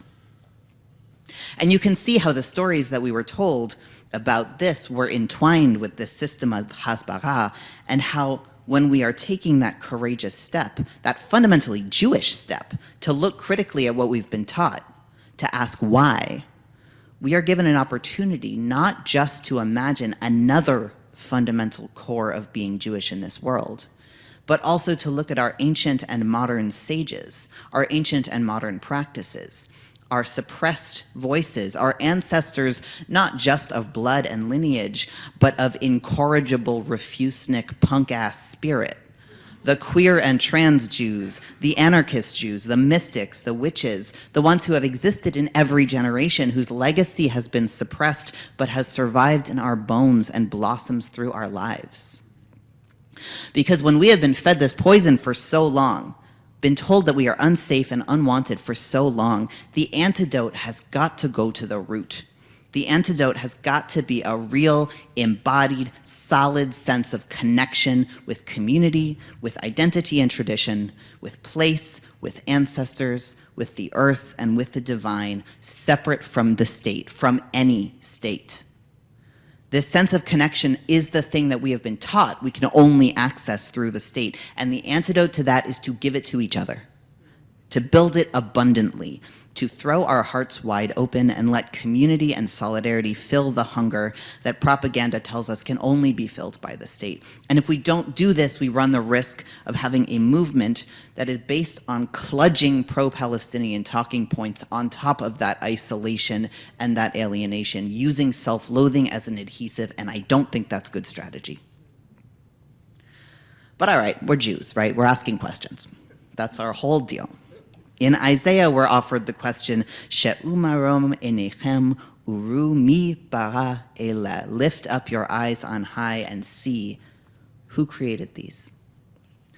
And in the Talmudic interpretation of this question, Rabbi Shimon says, we ask and we don't receive an answer. What the heck? But we can take this to mean that we don't ask questions. We don't ask questions because we expect there to be one answer that can be given to us by an authority figure, but rather because asking questions to which there are a million answers, each of them just as true as each other, is part of our covenant with the divine. It's how we hold up our end of the bargain. And some of these questions for which there are a million answers that are all just as true as each other are the questions that we struggle with today and that our people have been struggling with for thousands of years. What is safety? What is home? What is it to be Jewish? What is it to be Jewish outside of the place that we've been taught to call Israel? And I'll cite this next distinction to Daniel Boyarin, who said he wanted to title his last book, What is the Jews? But his editor wouldn't let him because the grammar was too weird. So instead he called it The No State Solution. And his argument is that the two possible answers we're usually offered to the question, what is it to be Jewish, is either Jews are citizens of a nation or Jews are members of a religion. And his argument is that that distinction, are we a set of people bound by history, culture, and loyalty, and who by reason of that citizenship should rightly live in the same state surrounded by borders where nobody else lives, or are we a set of people bound by belief, practice, and tradition who live and should live as citizens of many states? He says the division of those two things into distinct categories is itself a force of colonization. That dichotomy itself was created by Christian imperialism in order to allow religion to be a vehicle for empire. So we want to reject that distinction entirely. Not that we are one or the other and have to reject the one that we're not, but rather that's not the right question to ask. And so the possibility that opens up then is that we can reconcile our yearning, our drive for the liberation of all peoples with our deep love for and yearning for the preservation of and thriving of Jewish life and culture. And that the way to square that circle is the proposition that it is states themselves, the project of statehood, which is to say geographical areas surrounded by borders which are maintained through violence, is itself the problem. And we are being offered this binary choice, right, between the thing that the world calls Zionism and the thing that the world calls anti-Zionism. And both of these things call themselves the struggle for liberation and call each other oppression and violence. And I look around me and I see loved ones who place themselves in the category they call Zionists, who are cheering on the bombing of hospitals because they believe it's what's necessary to secure their safety. And I see loved ones who place themselves in the category they call anti-Zionist, who are vehemently decrying actions taken by the State of Israel without bothering to grapple with identical actions ongoing at the hands of the United States, who are displacing their settler colonial guilt for living on stolen land on this continent onto the ubiquitous specter of the Jews. And I'm uninterested in the question of whether the state of Israel specifically should exist, because I think the actual problem is that all states, as we understand the term, are inherently institutions of violence. And if we want peace among all the peoples of the earth, then what we actually need to be working toward is a world without borders. And that we don't need the state to protect us from our cousins. We need to join with our cousins to protect each other from the state. And I think we have this very important weird role in this question right now, because so much of the discourse purports to be about anti-Semitism, purports to be about the safety of you and me as Jews in America, as Jews who live at the edges of whiteness. While at the same time, like, we know that they don't care about us, right? We know we're just a prop to them. And if you look at the Christian Zionist movement, right, which is 1/3, we want the Jews to go to Israel so we don't have to deal with having them here anymore, and 1/3 this weird, like, eschatological story from the book of Revelations where we all the Jews have to congregate in Israel so that Jesus can return in the apocalypse and the rapture. And, like, not for nothing, but the Jews do all die in that story, so I don't think we can really pretend that they have our best interests at heart here. And then I think the last third is this sort of general idea that ethno-states are cool and good and everybody should get one. And at that 300,000 person march for Israel back in November, one of the speakers was this guy, John Hagee, who's an evangelical Christian preacher from Texas, whose whole shtick is Christians are Jews perfected, who said that God sent Hitler to help the Jews reach the promised land, which, quote, really reminded me of that other quote by David Ben-Gurion, who wrote that it was better that half the Jews of Europe should die in the Nazi genocide if the other half would come to Palestine, rather than have them all survive and remain outside the Jewish state. And what does it say about that march that both he and everyone else there thought it made sense for that guy to be speaking at that march? And, you know, when I was putting together my notes for this talk, right, I was like, I bet there are more Christian Zionists in the US than Jewish Zionists in the US, right? Just by the numbers. There's not that many of us. I looked it up. You all know this number? There's twice as many Christian Zionists in the United States as there are Jews total in the world. And somehow, Somehow, I do not think those 30 million American Christian Zionists are thinking about like you and me and how we can thrive, right? Reb Talia Levin, dear friend, says, Christian Zionists love Jews the way a hungry man loves a chicken wing. And this choice that's being offered to us, we didn't make that. That's being sold to us, and we do not have to buy it. Now, when I first started teaching about Doikite a few years ago, I was never talking to anyone that had ever heard the term before. Now I start saying, so have you ever heard of the Jewish Labor Bund? And everybody's suddenly old hat, which is nice. You know, the goal is to make yourself obsolete. So we're going to do the 2-minute version of the history, and you know we can go into it more. I appreciate your setting me up for a layup on this with the history of the Bund. So the term was coined. That's the one sports term I know. We're in a sports stadium. I'm trying to be culturally competent. There are probably heterosexuals here. I don't know. So the term Doikite was coined by the Jewish Labor Bund, which was the Yiddish socialist mass movement of pre-World War II Jews in Central and Eastern Europe. It was founded in Vilna, which is where my folks are from. That's not relevant, it's just nice. Doikite translates to here-ness, like here-ness. Wherever we are, there is our homeland. That was their slogan. Madeline Atkins Cohen wrote a very beautiful dissertation on Doikite in which she states, it's not a static here-ness, but one infused with movement. She writes, a different here, a different now, a connection to the here where one lives, including its histories, but also a demand to change, to improve that here. Doikite insists that this change cannot wait and will not be easier anywhere else.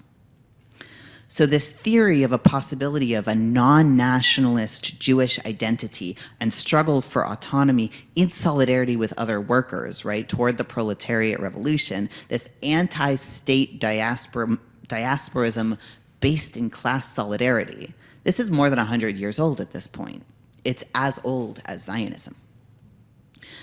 And remember, we aren't citing history as authority, but rather because the antidote to Hasbara is knowing that we are not alone. We are not alone in this moment, and we are not alone in our ancestral lineages. Here's the thing that puts a bug up my butt about it, though. The Bundists were secularists. They rejected inherited rabbinic authority in favor of a cultural Jewish identity contextualized in the global working class. And many leftist Jews today, the ones who describe themselves as neo-Bundist or otherwise just take inspiration from revolutionary Yiddish land, they adopt not only its anti-Zionism and anti-statism, but also its secularism. And there's plenty of leftist reimaginings of Jewish rituals that have been created to build like connection and solidarity, but I find that they're often political to the exclusion of mysticism or mystical to the exclusion of politics. And I find that across traditions, the left has largely ceded the realm of spirit to the right, which renders the left, and in particular the Jewish left, problematically alienating to Jews who see their Jewishness as not just a matter of culture, but also of spirit. Now, to be clear, I don't think there's anything inherently wrong with a secularist leftism. I just personally find it boring. I want my Jewishness to be revolutionary and mystical because I don't actually see a division between those things. I believe that our obligation as Jews is to make of our lives and our bodies numinous portals through which a healed world, Olam Haba'ah, the world that is coming, can whisper and sprout and blossom and ultimately be born. And I believe that in practice, that looks like healing all of these wounds in the living universe that we have come to call borders. And it's my belief, and the outcome of my research, that a devout engagement with the spiritual praxis of Judaism necessarily manifests as an anarchist politic. Citing here Erica Lagalis in their book, The Occult Features of Anarchism, they make a distinction between theological immanence and transcendence as it manifests in the through lines of political development. So a transcendent understanding of divinity positions God, however you understand that thing, as an entity which creates the universe but stands outside of and separate from it. And an immanent understanding of God has whatever you're calling God, within or integrated into the universe, and consequently into humanity. One way of understanding an immanent divinity is called pantheism, which is the idea that God is everything, that God is the substance of which the cosmos is made. And that's kind of my vibe. So Lagalis describes the integration of this distinction into political theories. They write, "Those who suggest some coercive force stops or must stop us from pursuing our animal desires follow the logic of a transcendent divinity. Since we are by nature so evil and base, God must keep us in line. The transcendent God can be found just beneath the surface of every argument for centralized authority. Modern anarchism develops based on overlapping syncretic pagan cosmologies that behold the immanence of the divine." So you get what they're saying here? That when you put the idea of a transcendent God into practice, it results in centralized authority among humans as well. When you put the idea into practice that God is in everything, in every person, there's no way of being closer or further away to divinity from any other thing or person, what that results in is an anarchist politic. And what you see in our spiritual history is, for example, the controversial work of Baruch Spinoza, a 17th century Sephardi mystic. Yeah, I see you nodding. He's my boyfriend, so we might have to talk about this. So he came from, part of what was controversial about him is he was taking like esoteric Kabbalist shit and trying to bring it to the people, sort of making it exoteric, and they did not like that. But he had the idea that the word God refers to this non-anthropomorphic inherent quality in everything in the universe. And that the line in the Shema, right, that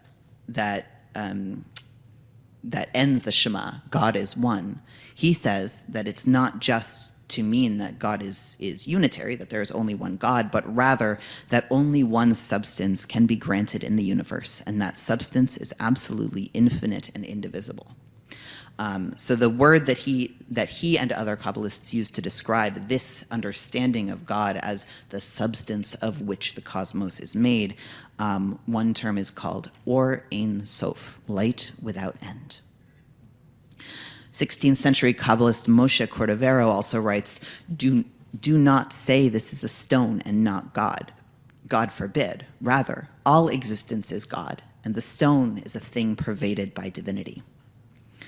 So we wonder then, in this schema of secularization described by Lagalis, what's the political manifestation of pantheism? I would propose that it is a sacred humanity, neither inherently good nor inherently evil, operating fluidly within a sacred cosmos, obligated only to the recognition of and receptivity to that unfolding divinity. A political pantheism rejects the striving for the redeeming externality of a utopian elsewhere in favor of the celebration of the here and now in all its beauty and terror. If one imagines that divinity resides in a temple, the practice of engaging with that divinity can only be based in there-ness, Dortigkeit in Yiddish. If one imagines, as the foundational Kabbalist text Sefer Yetzirah does, that the temple is the cosmos itself, then engaging with that divinity can always be based in Doigkeit. Now, there are a couple of historical anarchist diasporist mystics. They are hard to find, but I found a couple. One of them is named Shmuel Alexandrov, a Belarusian rabbi, an antinomian mystic in the first decades of the 20th century. He had this vision of utopian harmony while he was physically fighting with a brown shirt. And his vision was a utopian harmony wherein all laws and borders dissolve before the light of divinity present in all things. In Olam Haba'ah, he believed that all borders, even the border between Shabbat and the other days of the week, would crumble before divine light, allowing the holiness of the Shabbat to infuse into every day. So he had this vision, right, of sacredness infused into every day, everything, deconstructing the boundaries of space and time, which he believed did not reject the temple, but rather enlarges it. He also considered himself a cosmopolitan, and believed that anarchism and anti-statism were foundational parts of Judaism. He writes specifically on the statelessness of the Jewish people as a holy matter, stating that as divinity is not contained or containable within borders of any kind, to share that quality is to share that state of divinity. And he believed that our exile, or galut, from the state caused each Jew to become a citizen of the earth, testifying to the unity of creator and creation. Just as the former is undivided, so too is the latter. Now look, it is appealing to imagine that a stable, safe, unambivalent elsewhere exists. Geographically, in the body, in spiritual practice, it's appealing. It would be nice to imagine that the abjection of one's current existence might be escaped by going to a different, better place. Doikite rejects that premise, working instead for a different here, a different now, per Cohen. This place, this moment, this body, but altered, striving towards an immanent divinity. So if we imagine a pantheist, immanent, uncontainable divinity towards which we strive, right? And we imagine, as Alexandrov did, that we will know Olam Haba'ah by the crumbling of all barriers, the dissolution of all walls, when all borders give way before the onrushing holy light. And if we can call our responsibility to open the way for the birth of this Olam Haba'ah, Doikite, what then is our obligation in this moment? And if we imagine that the stories we've been told about the state's ability to protect us, about justice coming through punishment, about the necessity of accepting the suffering of others to secure our own safety, are poison that we've been fed so that we will tolerate the intolerable, and that we have the power and therefore the responsibility to believe with all our hearts that we protect each other, that there is no border between peoples and consequently no state that is not created and maintained through humanization, and that any peace we might experience on the backs of the suffering of our fellow humans is rotten from the beginning. What then is our obligation in this moment? And when our loved ones retreat into nationalism, into hasbara, into acceptance of and loyalty to and obedience to the borders that separate us, and when they do this because they are afraid, because their ancestors are howling in their ears for sanctuary, and our ancestral lines are bursting with displacement and isolation and terror, and we feel that same fear, we hear that same howling, we have that same urge to retreat, what then is our obligation? But to reject the fantasies that we've been fed so that we can rise together, to push through the dissociation and the fear and the trauma, to reach out for each other, to remember that we are not each other's enemy, to give each other the connection and belonging and love that the state tries to convince us it is the only source of. To let ourselves become channels through which peace can flow and wash away the artificial mechanisms of the state, to root ourselves deeply in the places where we are, to dream into right relation with our ancestors and with the land, and to ask our ancestors to bless us with liberation from their fear and their trauma, to cry out to them, if we are the living faces of your lines, then let us be the living faces of your lines. Let us live in the world as it is today and not be trapped in your pain. And to reach out to our families, to the earth herself, to the beauty and terror of the God present in all of these things, to Or Ein Sof, to open ourselves to that connection and pray that they will be with us in this moment as the walls around our hearts and the walls between us and each other and the walls between nations come tumbling down, and the rifts that we call borders and the wounds that we call states heal. And the true peace of Shabbat rushes in like an undammed river, and Olam Haba'ah bursts into being. The other night, I dreamed of the Promised Land. My whole family was there, my cousins, my partner's parents, and I was making a big pot of coffee for everyone. That's my love language. And I thought in the dream, this is what home feels like. Making this big pot of coffee and not even knowing who's going to drink it, because I don't have to know who slept here last night or who might walk in the open door to know that they're family. And as the dream went on, I started to realize that I was not in the state that we call Israel in real life. I was in another kind of Yisrael, another kind of divinely dynamic relationship with the earth. And I started to realize that the family that was joyfully, fluidly, abundantly around me, it wasn't just Jews. It was family of blood and of choice. It was people who could speak to each other in the same language, and it was people who could only communicate in the language of making each other coffee. The thing that felt like home in this dream space was the flow, the messiness, the borderlessness. And when someone came in and tried to ask, whose house is this? Everyone in the home, everyone in the dream, speaking in one voice in all their many languages, told him, we're all visitors on this exquisite playground of an earth. You fucking square. Thank you very much for your time. Yeah, so I think this is what we're talking about when we talk about healing the separation between the magical and the mundane. That when we cede the realm of spirit to the right, when we say the right are the people that talk about God, we don't do that. You know, the right are the people that integrate their understanding of the divine into their practical work. We don't do that. You know, I think we lose the power that is available to us. I think that's part of what we're missing on the left generally.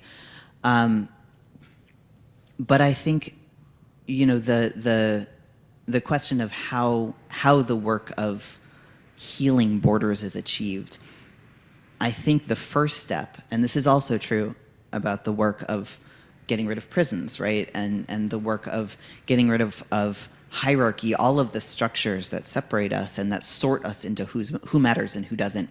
The first step is always to get rid of the version of the thing in your head. Before we tear down the physical prisons, we have to tear down the prisons in our minds.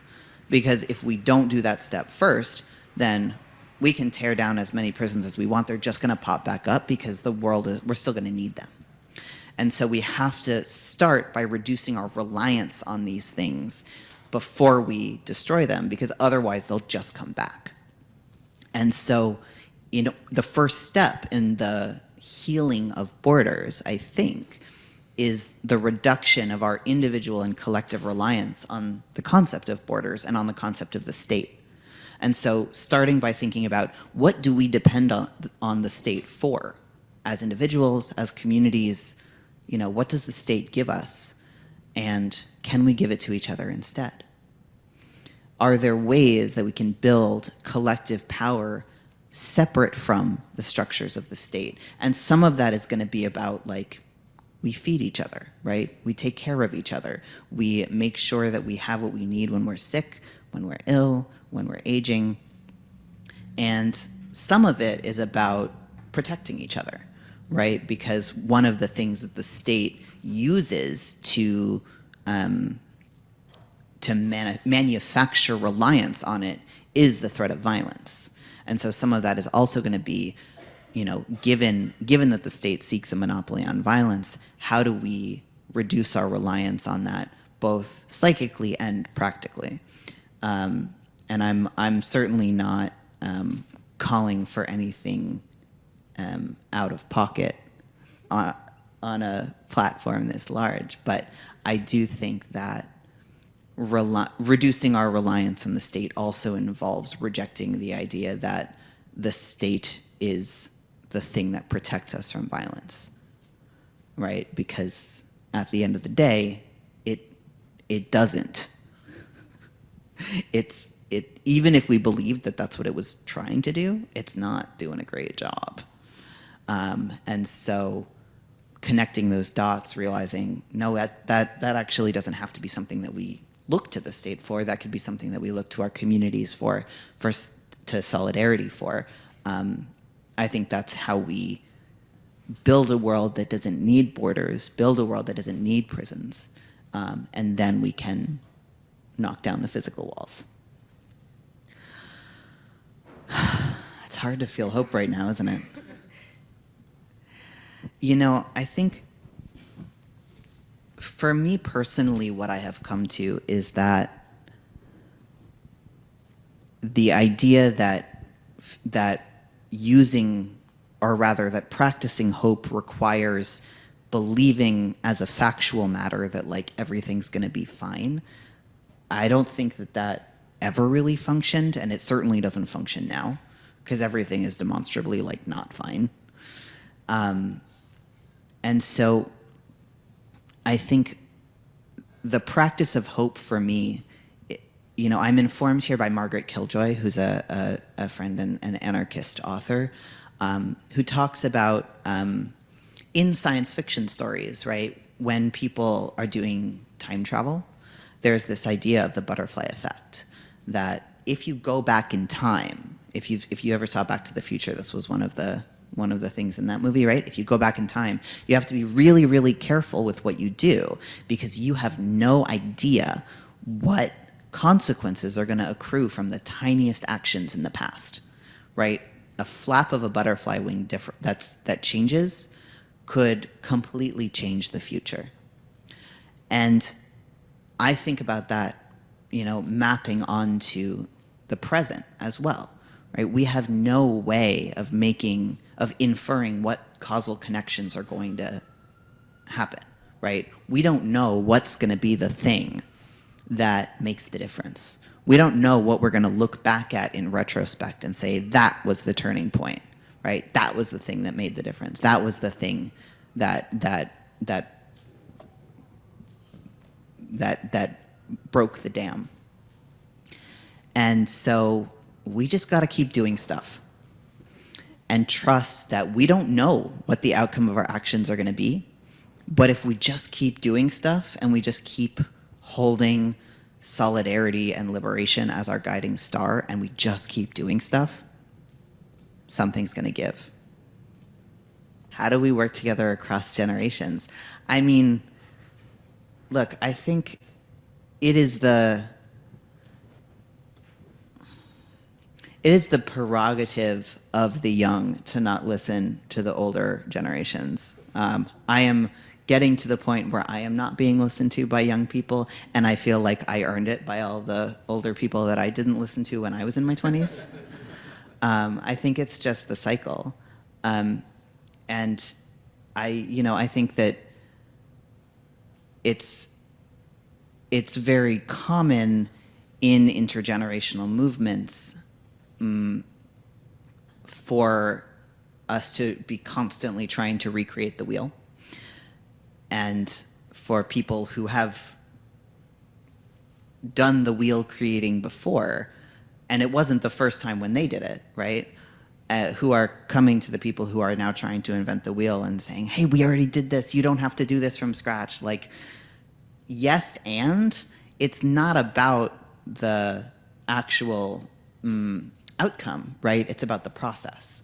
Like, in the same way as like, you could come to a Seder and you could say, why are we telling this story? We already told this story. We did this before. It's not about whether or not it's been done. It's that the process of doing it is itself important. And that learning this stuff and the embodied practice of learning and learning how to do this stuff, you can't actually substitute that by just being told it. You have to go through the process in every generation, right? L'dor vador. We go through it again and again. So I think it's actually a feature, not a bug. Like, we can tell the 20-somethings, what we've learned until we're blue in the face, and that's not going to be a substitute for them, like, learning it by, like, getting tear gassed themselves. That's how it's worked, I think, forever, and how it's going to keep working. It's not because there's something particularly like obstreperous about this generation of young people here and now. And I think your question also touches on the question of like incrementalism versus radicalism. Like, are we taking one step at a time to get somewhere that we think is going to be better, or are we envisioning something that is a complete new way of being in the world? And I think there was there was a time in my life when I would have said, incrementalists are counter-revolutionary, burn down literally everything. And now I'm not in my 20s anymore. and I've come to a place of like, I think that utopia ideally is an endless process of pulling little pieces of utopia out of the cracks of the world that we live in. I think we can touch utopia when we gather, when we do ritual together, when we love each other. We can feel in our bodies that like there is the sensation of right relation available to us. And I think that the problem with the idea of a utopia that is separate from the world that we live in is that we can't have an unambivalent utopia be the goal, because the only way to have an unambivalent space, or a space where everybody is just like happy and good, is a space with no people in it. And so when we're imagining the world that we want to live in, that we want to build, or that we want our descendants to live in, right? It's still going to be a world with like infighting and cancellation and tummy aches and, and the goal cannot be a perfect world, because we'll never not fail. And so pulling out the pieces of the sensation of utopia from the cracks of the world that we live in now, I think, is how we get to a utopia that has space for humanity in it. So now is a time for me to pass over the mic to, I think in some ways what is the most important and has been for many decades voice of the Jewish left, and that is Jewish Currents, now the millennial-run Jewish Currents. Thanks so much for the introduction. Thanks to the organizers for putting this together, for the invitation. Thanks to all of you for being here, all those online for joining. When I've spoken in rooms like this in the past, with a couple hundred people, several hundred joining online, I tend to over-prepare. I'll write every word that I want to say. I'll practice a bunch of times, sometimes in front of a mirror, to get off script. I didn't do that for this conversation. When I accepted the invitation, I thought, okay, this is a few weeks away. I'll have time to figure out what I want to say. Postponed that for a few weeks. Last week, thought, okay, I'll do it one of the evenings last week. Thought, okay, I'll do it this coming weekend. I'll do it on the train up to Boston. I'll do it the night when I get in. I'll do it the morning when I wake up. And I felt that sense of inability, incapacity to step back from the moment, to offer the kind of analytical precision that a conversation like this asks. I found that distance required extremely difficult to summon in myself over the last 6 months. The weeks immediately after October 7th, I found myself swinging between emotional extremes. Initial responses of that weekend, seeing the broken fence, seeing some folks online celebrate what was happening. I found in myself at times moments of feelings of possibility, followed quickly by moments of real horror. In the weeks after that, I found myself swinging between frustration, anger at friends, colleagues who responded to the events differently than I did, quickly swallowed up by rage and frustration at many of those that were articulating that kind of frustration over and over again, even as the Israeli state had cut off water and electricity to Gaza. And throughout those weeks, I found myself looking at more images of death, of blood, of murder, of bodies, than in the decades of my life prior to that. And at some point through those months, I found myself just shutting down, asking myself, what am I gaining by experiencing these swings of emotion? What am I gaining by sitting with this sorrow, with this rage? What am I gaining by looking at all these images of death? Does it make me more productive? Does it make me more reflective? Does it make me more strategic? And I find myself growing numb to the onslaught that I was experiencing. And that numbness, I think, has stayed with me over these past few months, interrupted by certain images. I stopped looking at Facebook. I stopped looking at Twitter. These are somewhat important vehicles when one is the publisher of a media project. I happen to work at a magazine that has a very active Slack, which provides a curation of Twitter so that I have access to all kinds of conversation, discourse, images, even when I shut myself off. And I also receive every day, as I'm sure many of you do, an email asking me to contribute to help somebody escape from Gaza.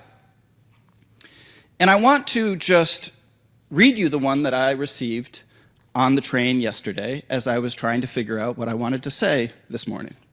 Because I think it, for me at least, is a way of illuminating what is difficult about a conversation like this, what is challenging about trying to think strategically, analytically, with perspective in the midst of what we are all watching unfold. So this is just a part of that email. Salam all. My name is Maram Faraji, a 26-year-old woman living in the Gaza Strip. The first two paragraphs describe her house being bombed, her moving to her aunt's house, which is also bombed. Sorry, her moving to her uncle's house, which is also bombed, and then moving to her aunt's house. In the early hours of January 4th, we woke up in my aunt's house to the severe sounds of explosions, gunfire, and bombings. The Israeli army had besieged the entire refugee camp of al-Maghazi. The sounds of the military tanks and bulldozers pierced our ears. They plowed through the lands and grounds next to my aunt's house. At first, we thought it was just an Israeli military operation and that they will eventually move back, but things got even worse. We put on our clothes and waited. My cousin was shocked when she heard male voices loudly speaking in Hebrew. In the blink of an eye, we started shouting, crying, and even whining. We were certain it was the end, that we were going to be murdered. My aunts and uncles tried to calm me down. They failed. In the afternoon, we received a call from an Israeli officer ordering us to leave the house within 5 minutes, or else they would bomb the house while we were still inside. We sank into a phase of panic and horror. I was the fifth person to leave the house. A group of soldiers were pointing weapons at our heads. If they moved 1 centimeter, they told us, they would shoot us. They held us for 3 hours while they detained my male relatives. They beat him in front of our eyes. We know nothing about them till this day. The last we heard that they were detained outside of the strip and not together. The last thing I remember was us running as an Israeli lieutenant ordered us to move to Rafah, telling us we had 2 minutes. We had to hold our bags and run while the bombings and bullets were showering all around us. We walked 4 hours to arrive at a hospital where we spent the night since we had nowhere else to go. She then describes living in a tent for a week, the sickness of her mother and her sister. And she writes, I don't want to go on living this way. I'm urgently asking for your help to leave Gaza and live as a normal person anywhere else. The only way I can do is by raising money for my family. For travel to Egypt, we need $25,000, $5,000 for me, $5,000 for my mother, $5,000 for my father, $5,000 for my brother, $5,000 for my 2 nieces who are under 16. Living costs $1,800 for 6 months, $1,000 for clothing. The remaining $200 will be used for emergencies. So, I read that email. I think, okay, I can give a couple $100 to this, and I'm supposed to go back to writing my remarks, looking at my spreadsheet of contributors to Jewish Currents. The line that jumped into my head was from the great Rav Beckett. I cannot go on, I must go on. And that feeling has been with me a great deal over the last 6 months. And I was even unsure about whether to share this email with you, because one of the things that Jewish Currents that we've tried to do when we have amplified and published Voices of Gaza have been insistent that we want to publish voices of folks who are articulating a political vision, articulating through their own words some agency, not just a portrayal of Palestinian victimhood, not just a portrayal of Palestinian suffering. But one of the things that a crime against humanity does is it robs people of agency. So I share that just to put some context into what I think is both so urgent about the conversation we're having and also what I think is so difficult about it, because I think we are in uncharted territory, and I think any analysis that we're going to offer is preliminary. One of the eerie feelings I had over the course of October and November was a sense of being shocked by what was unfolding, even as it seemed so unsurprising. For those of us who have been saying that the occupation is unsustainable, we should not be surprised when it is revealed as unsustainable. When those of us have been saying that if you shut down every opportunity for nonviolent resistance, the only option is going to be armed resistance, we should not be surprised when we see such tremendous violence. When those of us have been saying that a process of dispossession and military rule is only going to lead to more force being brought against Palestinians, we should not be surprised when that force is brought to the extent that we're seeing. And yet, I found myself again and again shocked by being shocked. So, it's been hard to figure out what I want to say to all of you. But it was also a worthwhile exercise. Because we do need to step back from the moment that we're in and ask what it means. What does it demand of us? And I ask that question from a particular position, as somebody trying to think about what is the strategy, what is the purpose, what is the importance of a publication like Jewish Currents. And the way that I think about it, and I think the way that we think about it as an institution, is how do we cultivate and grow a conversation among a political community? How do we articulate the central concerns and the central questions of that community? And hopefully we can do so in a way that is capacious enough to invite people into that community, and in a way that is rigorous enough so that the leaders of that community can see themselves within that conversation.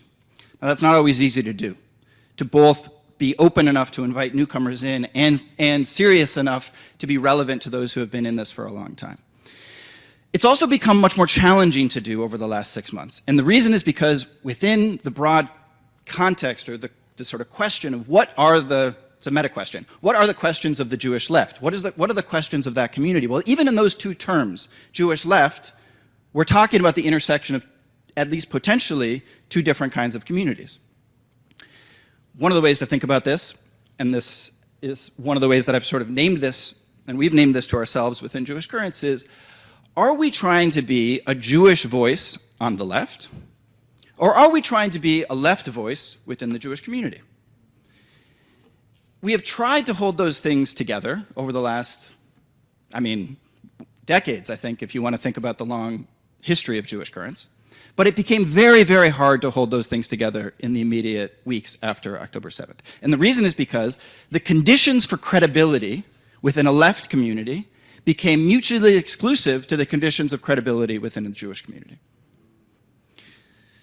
I'm seeing a lot of nodding heads, so maybe I don't need to explain why that is, but just to be explicit about it. The conditions of credibility within the Jewish community after October 7th were full-throated, unequivocal condemnation of Hamas's attacks and solidarity with grieving Israelis. To do anything less than that was to demonstrate insufficient loyalty to the Jewish people, and in so doing, insufficient Judaism, insufficient Jewishness. On the other hand, to express that kind of condemnation, to express that kind of solidarity, in a moment when the Israeli state had shut off electricity, had restricted food and medicine into Gaza, was to contribute to the justification for a war that was already beginning in ways that were, according to almost every international human rights lawyer in the world, criminal. So that leaves an institution like ours in a place where articulating either of the conditions for credibility within the two communities that shape who we are was to alienate the other. Now, this was the particular way that this division manifested within Jewish Currents, but I think it was felt throughout the progressive Jewish world. So, the question for us now is, how do we hold these two communities together? Is such a thing possible? And I would say that the role of a magazine like Jewish Currents and the role of journalism broadly is to do that in a way that I think is very hard for a political organization to do. So I come from a background in organizing.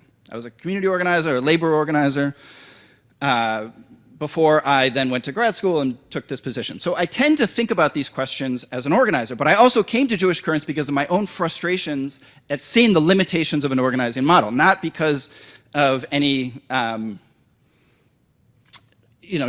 because of any particular sort of mistake in strategy, but rather just what is required of an organizing operation, the clarity of messaging, the necessity of defining clear goals in one's campaigns. That is all the conditions for just any effective organizing. You need to know who it is that you're trying to move, how are you going to move them, who are the people you're going to organize around yourselves.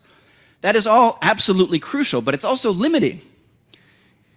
It's limiting because if we're going to build the kind of power that I think we need to figure out how to hold together different kinds of communities that have very different strategic analysis, that have very different ideological orientations, and have very different dispositions and views on some of the central questions. So what are those central questions? What are the central questions that I see us as an institution trying to lift up and cultivate and create space to explore? Now we've heard different versions of these in the really wonderful talks so far today, but I want to try to be explicit about them in a slightly different way. So the way that I see this at the moment, and again, this is all somewhat, again, my disclaimer is that this is preliminary, is that there's three central questions that we're trying to wrestle through. What are our ideological frameworks? What is our strategy? What is our substance? All relatively easy questions. So what do I mean by those things? Okay, what are our ideological frameworks? It seems to me that there are two dominant ideological frameworks on the Jewish left when it comes, and this is an important caveat or condition that I'll try to address in a second, when it comes to Israel-Palestine. And we'll talk for a minute, and we'll talk about the question of what do we do with the centrality of Israel-Palestine within the Jewish left, which is a topic that was central to both of the talks that we've heard so far. Okay, so very early on in my time at Jewish Currents, it became clear to me that there was constituents within our project, key stakeholders, key writers, key editors, who had very different orientations to the central questions of Israel-Palestine. Those two orientations, on one hand, were those who saw the issue primarily through a framework of equality. The problem from that perspective is a regime in which there are people who do not have the right to vote living alongside people who have the right to vote. There are people who, when they commit a crime, go to military court, living next to people who go to civil court. Right? Basically, a structure of apartheid. When addressing a structure of apartheid, the way you address it is through equality, through legal equality. Now, alongside that were a number of folks who had a different orientation, an orientation around decolonization, in which the central issue is a history of dispossession and exploitation and ethnic cleansing. From that perspective, the central question is what does decolonization require? How do you have retribution for the land lost, the homes stolen through 75 years and more of the project of Zionism? Now, these two projects, these two ideologies are not necessarily mutually exclusive. And I think many of us in the room would want to argue that they can and should be part of a shared political project. But I think we're in denial if we think that there is not a significant tension between them. Because from the perspective of decolonization, the indigenous and the colonizer are not equal. They do not have equal claims. And from the perspective of equality, a decolonization framework is one that obscures or, in its most extreme, erases Jewish history, Jewish claims, Jewish tradition. And part of what we saw happen in the months immediately and weeks immediately after October 7th is that within our coalition of Jewish Currents, these two orientations pulled apart from each other. And so I had a conversation with somebody who is a very outspoken, has been a very outspoken leader within the Jewish left, tell me on October 9th, today was my last day on the left. Whereas you had other folks who, had exactly the opposite reaction when it came to his response, who felt betrayed by the way that this person was responding. So this tension between these two orientations that I think at its is absolutely central in order to build the kind of power that we're going to need. We're going to need people who, anybody who sees the fundamental issue as one of apartheid and somebody who sees the issue as a project of colonization. Those people are going to need to work together if we're going to win, right? At least that's my perspective. That doesn't mean that those two people need to share political organizations, political campaigns, but it does mean that we need to broadly think of ourselves as sharing a camp. And that's part of what I see us doing at Jewish Currents. Not because there's any easy resolution to this tension, but that we need a place where we can surface the tension, interrogate it, challenge it, work through its dynamics. Argue about it. What does it mean? How do we hold this together? What does it actually require to operationalize either of these strategies, a strategy of ending apartheid or a strategy of decolonization? Okay, so that's question number one. What is our strategy? And again, I'm going to stick on Israel-Palestine here. These two ideologies, I think, map onto different strategies. One is a strategy that I would call isolation, and the other is a strategy that I would call transformation. The decolonization strategy is broadly one of isolation, isolating Israel globally, diplomatically, politically, economically, culturally. Strategy of transformation is to try to change the institutions that currently bolster and support the project of apartheid, dispossession, occupation. Again, these two strategies are in pretty significant tension with one another.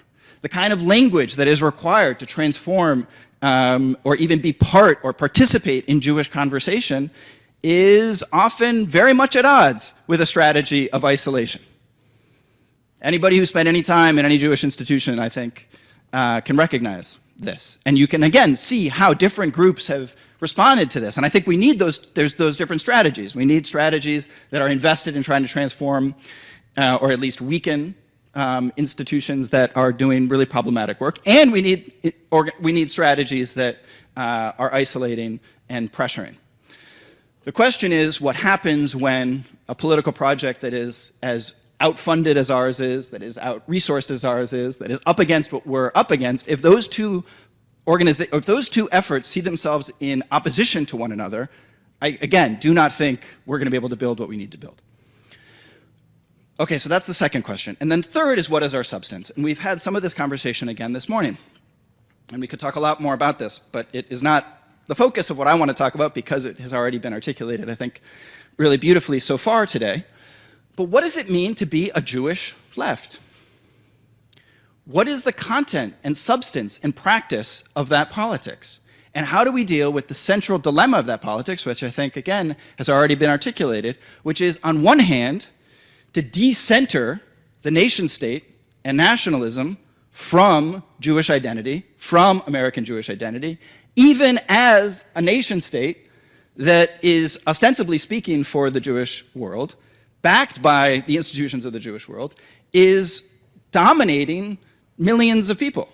How do you hold together both an effort to decenter Israel while recognizing that one has a responsibility, given the institutions that many of us are connected to challenge a regime of apartheid?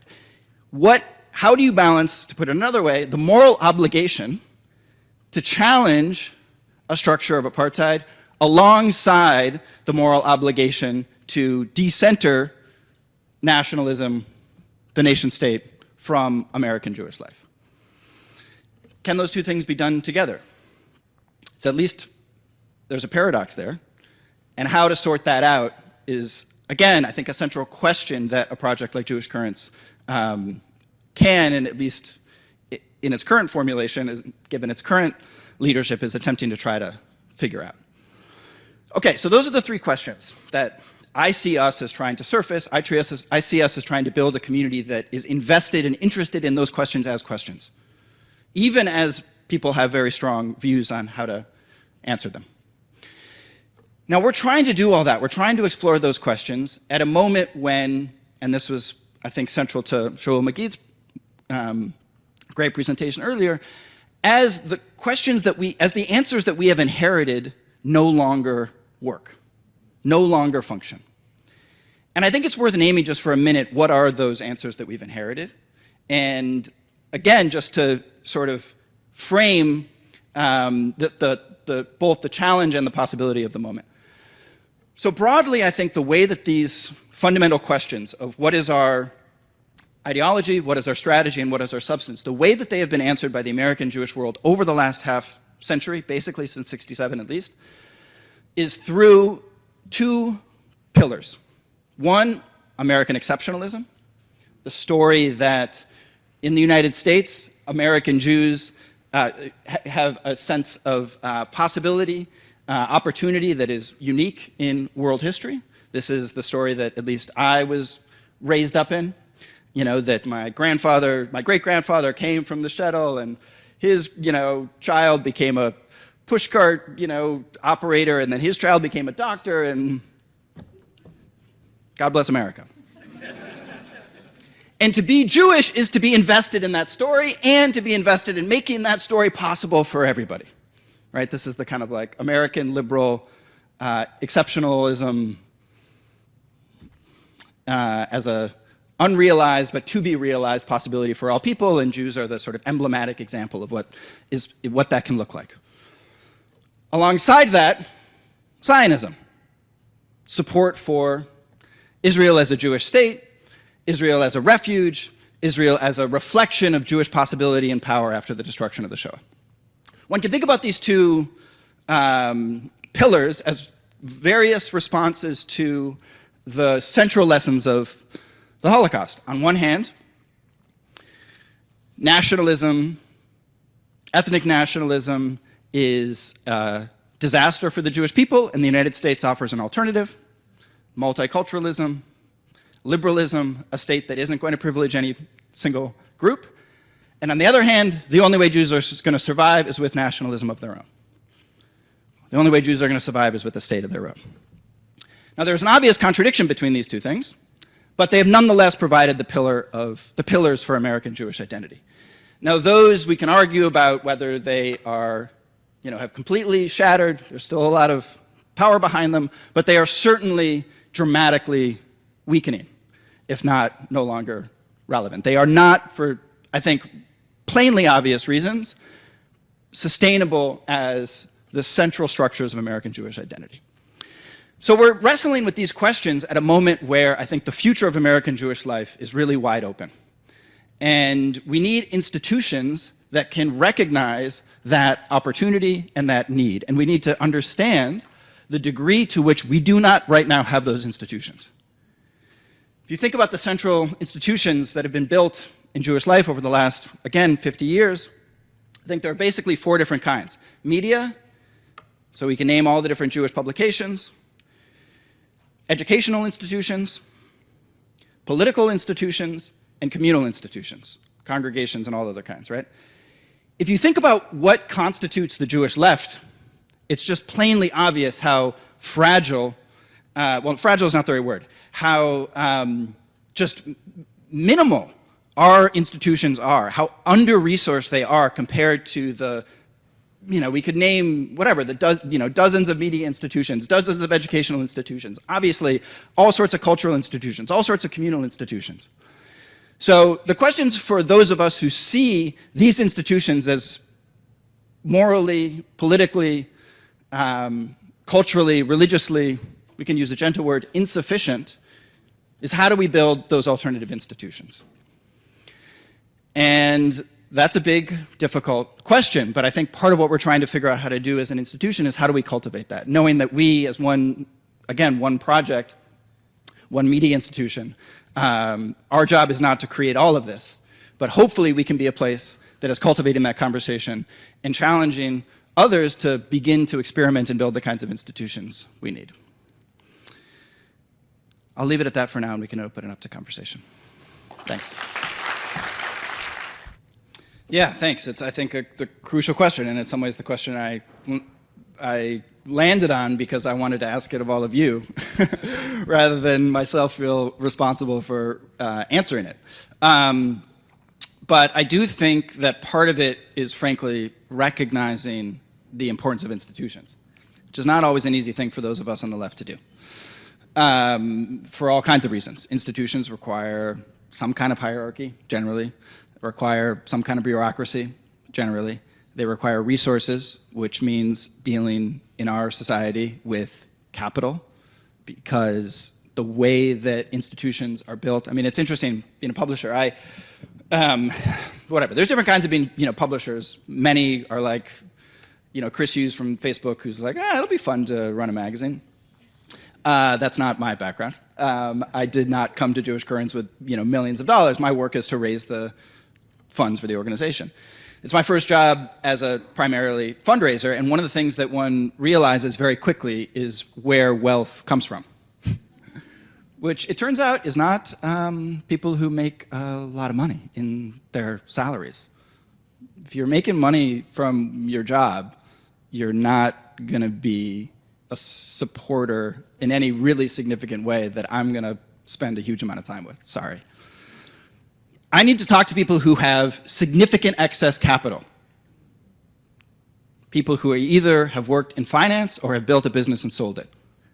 Okay, now what that means is that our entire project is parasitic on the excess that capital produces. That's a difficult place to be for a leftist. There are a lot of reasons that I would want to avoid that. But I also want our staff to have health care. I want us to have really good writers who feel like they can stay at Jewish Currents and raise a family. So if you've got a lot of excess capital, I want to talk to you. So it's that kind of work that I think is required, and the right has a much less uneasy time having those kind of conversations. They don't have a problem organizing their capital, right? So I think that's an initial answer, that we need to be much better about thinking institutionally, and there's reasons that we're really uncomfortable doing that. We haven't been doing a very good job of it. I mean, I think it's really hard. It's really hard to hold together a sense of the urgency, calamity of the moment, a sense of, frankly, just the sheer possibility. I mean, for those of us who have been really invested in trying to figure out how to build an alternative Jewish left politics, this is a moment of simultaneous, incredible just energy.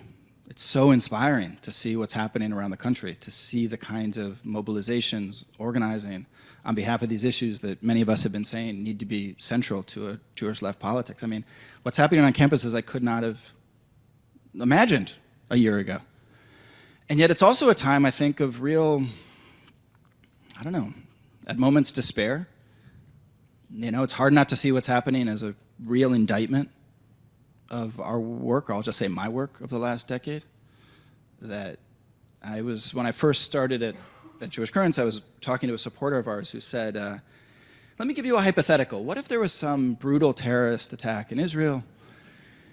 And this is over a year ago, and the Israeli government used this as a precedent or as a justification for a kind of assault that would push millions of Palestinians off of their land.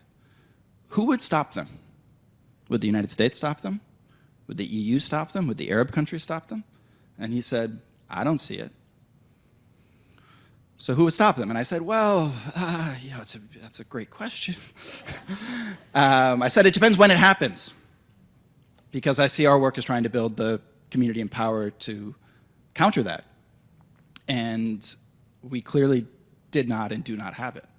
And so it's a little hard to simultaneously hold together the sense of possibility to see what's happening and feel inspired while also recognizing how brutally insufficient it is. So in that, I think that for various reasons our staff are full of people who are pretty intense folks who want to respond to the moment by working, by trying to do what we can, and that is very counter to the kind of space that you described, and I think that's the emotional state that I was trying to articulate when I began, of simultaneously recognizing the need for reflection, to pause, step back, and also the difficulty of doing that right now. So that's kind of a non-answer, but yeah. I think it's a great question, and I think the short answer is yes. Obviously, the project of multiracial democracy is one that is not realized in the United States and maybe anywhere. I always mess up this statistic, so look it up. And the reason I mess it up is because every time I'm astonished. But in 1990, it's like 78% of the country is white, I think. Point being, in 35 years, I mean, today it's like 60, whatever, it's going to be majority non-white in the next 10 years. It's hard to just wrap your head around that, how quickly that has transformed American politics. And we shouldn't be surprised by the counter-revolution that we're all experiencing given those transformations. So I think the work of establishing political societies in which the state is not defined by a particular group, racially, ethnically, religiously, that's the project of our generation and probably the few generations after ours. And I think it's the project in the United States, and I think it's the project in Israel-Palestine, which for at least an American Jew, it's hard not to have those as the two central poles, at least for those of us who grew up in the Jewish world like I did, where those are the poles of one's identity, however problematic that may be. I guess I think the reason that I find it hard to go all the way down that road of just like, let's focus on what's, our here-ness, for lack of a better way to put it, doikad. And the reason that I, at least morally, certainly just sociologically, I have a hard time disassociating from Israel-Palestine to that degree, just because, again, of the kind of Jewish upbringing. I'm a product of the Zionization of America, of American Judaism, right? So it's like stuck with it to a certain extent, and I understand all the profound limitations of that. But I also think more broadly, politically, we are, if not one of the world's imperial powers. How many bases are there around the country, around the world, the U.S.? I mean, this war in Israel we're all paying for it. It's all being, the bombs that are being dropped are made by our neighbors.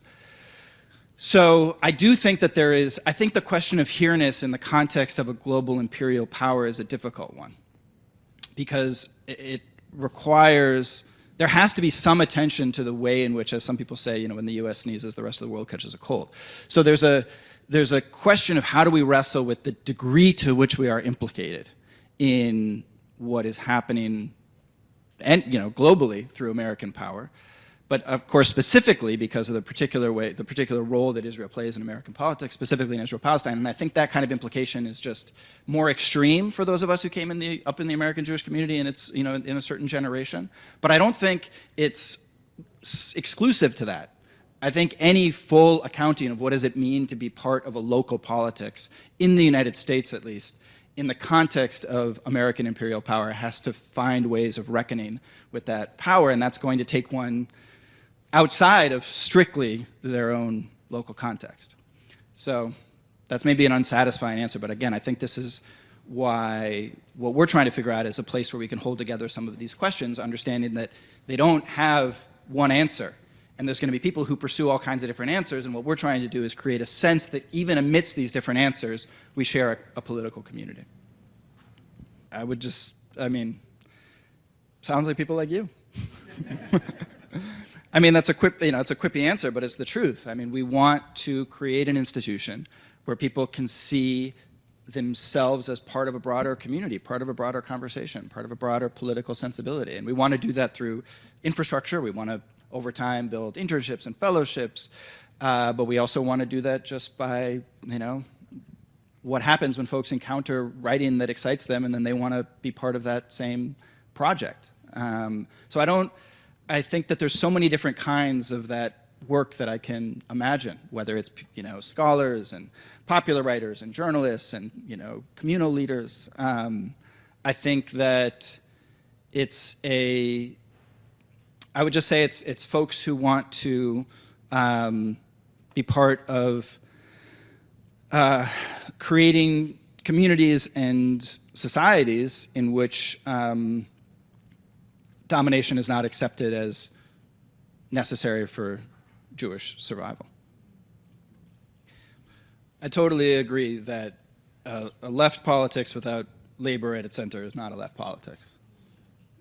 And we've done a lot of writing and work on labor broadly and specifically over the last 6 months on labor and the war on Gaza. And it's, from what we've heard, a fair amount of that work has been extremely useful for rank and file folks who are trying to push the conversation in their unions. So we've heard a lot of feedback from folks saying, oh, this article inspired us to have these conversations to push for this policy within our union. And that's the sort of feedback that makes us all feel like we're doing what we're spending our days with, what we're spending our hours on is important.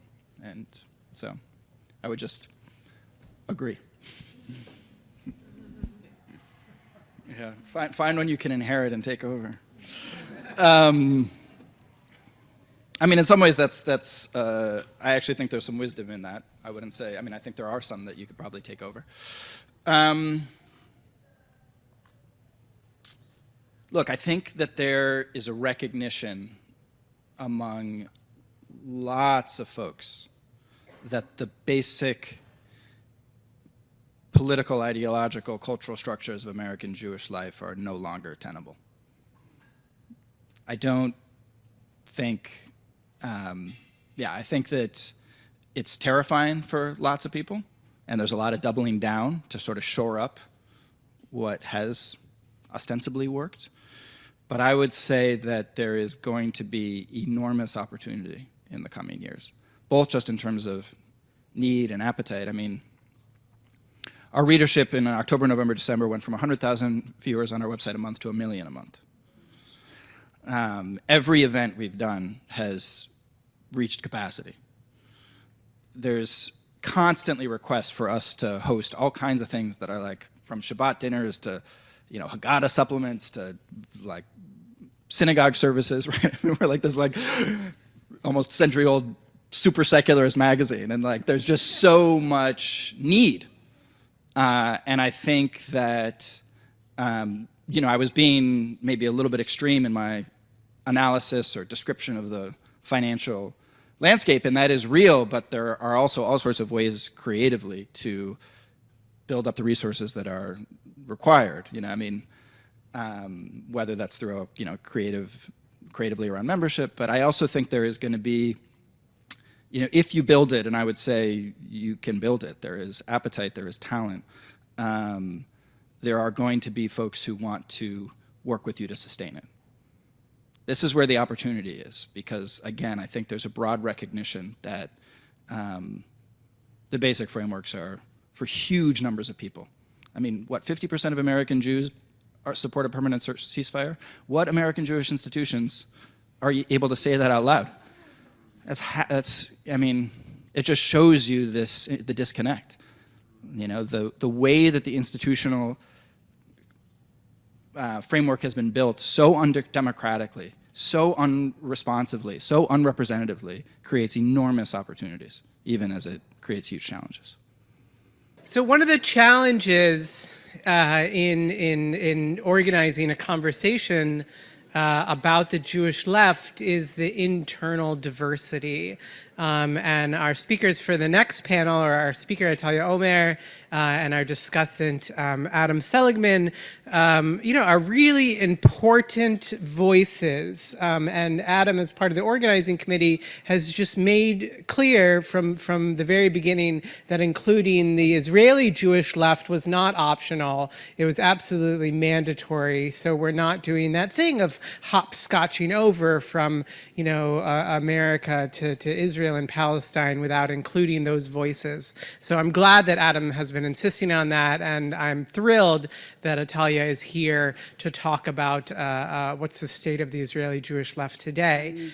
Thank you so much for including me in this really important conversation. It's great honor and privilege, and I'm just so touched that this space was created. So thank you, everyone here, and especially Jeremy. Okay, so not long. Okay, so I think that the main contribution that I will make to our conversation today is to shed light on the divergences between the American Jewish left and Jewish left in Palestine, Israel. The Jewish left in Palestine, Israel, in recent decades has undergone what I have termed hitmazrichut, or becoming of the East.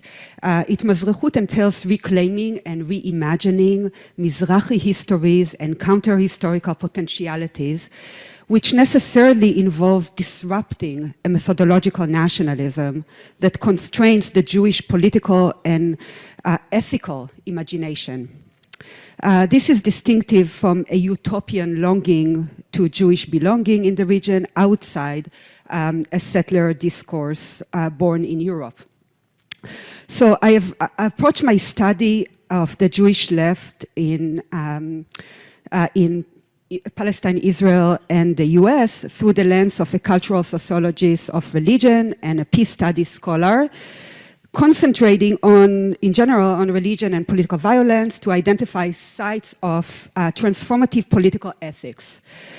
In my comparative scholarship on religion, violence, and peace praxis, I have challenged a reductive approach to religion's causality in violence and emancipatory politics. Such a reductive approach traffics in a discourse of authenticity that renders religion as either epiphenomenal or a form of cultural capital to quote-unquote harness either for good or bad outcomes. Likewise, the discourse of authenticity pervades social mobilization that renders Zionist accounts of Judaism a form of historical perversion. And here I'll just telegraph the works of Boyarin and Butler, etc.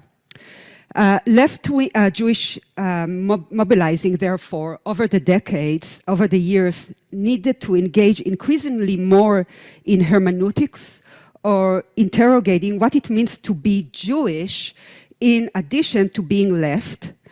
And earlier decades relied more robustly on internationalism and left ideologies as an entry point of Jews into left politics that assumed anti-Zionist positionality. But detrimentally, this overlooked some sides of debates to which I will return shortly. One of the challenges that the current escalation in Palestine, Israel, the genocide, illuminates is the degree to which the discursive terrain outside of Palestine, Israel, is pivotal in shaping and authorizing realities on the ground in Palestine, Israel, in Gaza, and other fragmented Palestinian geographies. By discursive, I refer to epistemic violence or narrative control. My book that was just raffled, Days of Awe, Reimagining Jewishness in Solidarity with Palestinians, traces how American Jews incubated within a discursive terrain and an educational and communal architecture that we spoke about earlier, that Shaul spoke about, designed to reduce their Jewishness to Zionism or Israelism, coalesced activism around discursive disturbances. So American Jewish Palestine solidarity activists and scholars disrupt the Zionist ideological and teleological terrain that prioritizes Jewish lives and the defense of an ethnocentric Jewish supremacist political project over Palestinian lives and political aspirations, as well as other Jewish meanings and narratives. Further, my findings from the book also show that the current mobilization of Jewish Palestine anti-Zionist solidarity is relational, confronted directly by the sense of complicity and sinfulness and complicity in Palestinian suffering and oppression. And so it's relational and intersectional, connecting the Palestinian struggle and quest for liberation to other sites of oppression. This intersectional prism is where American Jewish-Palestine solidarity activists connect their anti-Zionism, or sometimes softer critiques of Zionism, to the left agenda. From my study of American Jewish-Palestine solidarity activists, I learned that the relational and intersectional critiques require decolonial moves, including interrogation of Ashkenazi Jews' assimilation into whiteness, and a civilizational discourse, as Santiago Slavotsky wrote powerfully over a decade ago in his book, Decolonial Judaism. My intersectional approach to religion and justice-oriented peace praxis likewise requires interrogating religion and political, epistemic, structural, and deadly violence. Therefore, an intersectional approach to analyzing religion, violence, and peace praxis amounts to what I have called throughout my academic work critical caretaking. Critical caretaking requires denaturalizing through the methodologies of critique what, in this case, Jewish means in the construct of the Jewish left. What is precisely Jewish about the Jewish left? Such a question will have to mean different things in the US and the landscape of Palestine-Israel. To be a critical caretaker in this way, one cannot simply engage with a discourse of authenticity. The meaning of Jewish in America's contemporary Jewish left draws on rekindled interest in the Bundist tradition and history.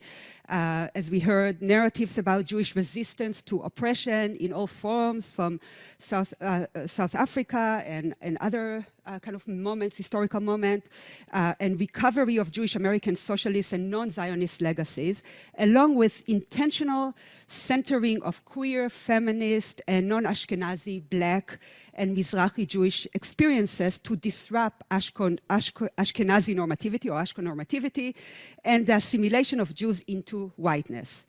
These are specifically American processes.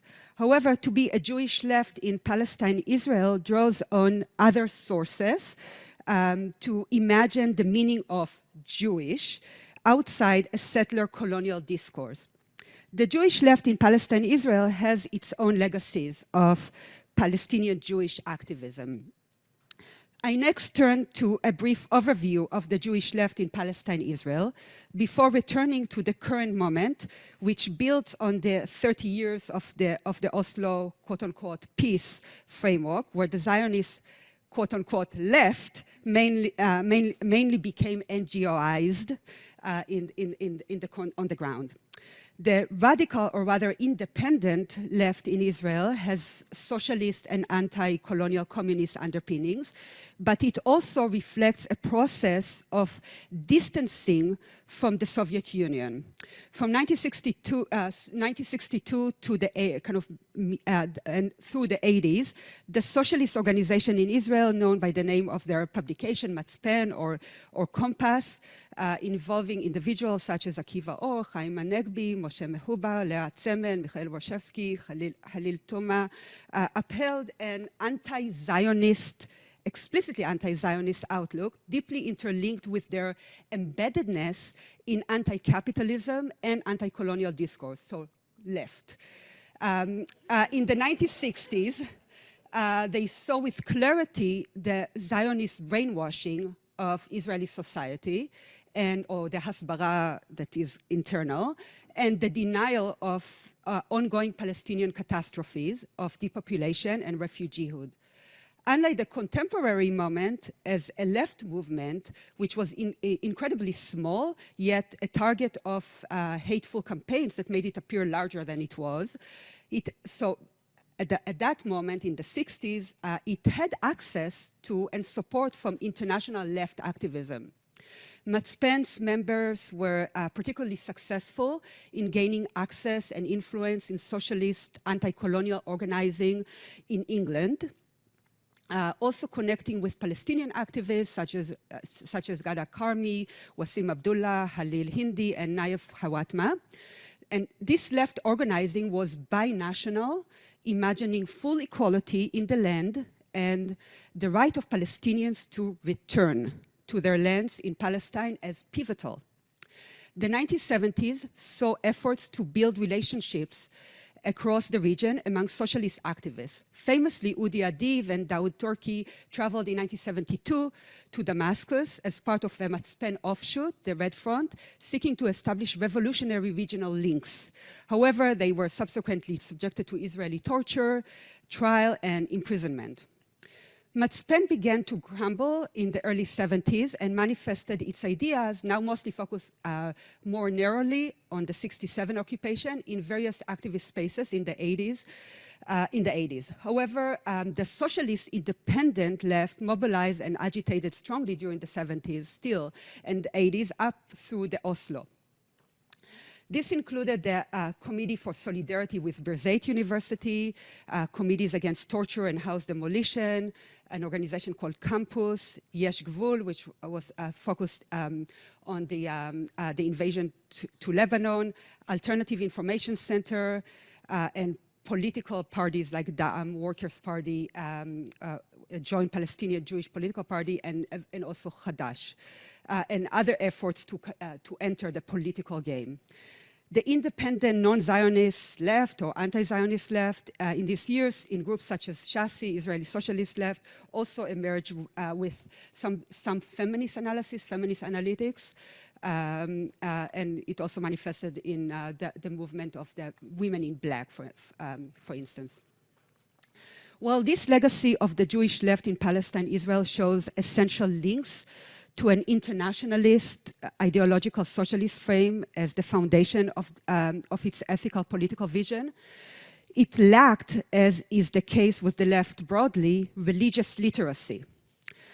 In the case of the Israeli Jewish publics and Zionists broadly, this, or I should say Jewish Zionists broadly, since we heard the numbers of the Christian Zionists earlier, this hermeneutics means critical caretaking, reimagining what Jewish means in the land.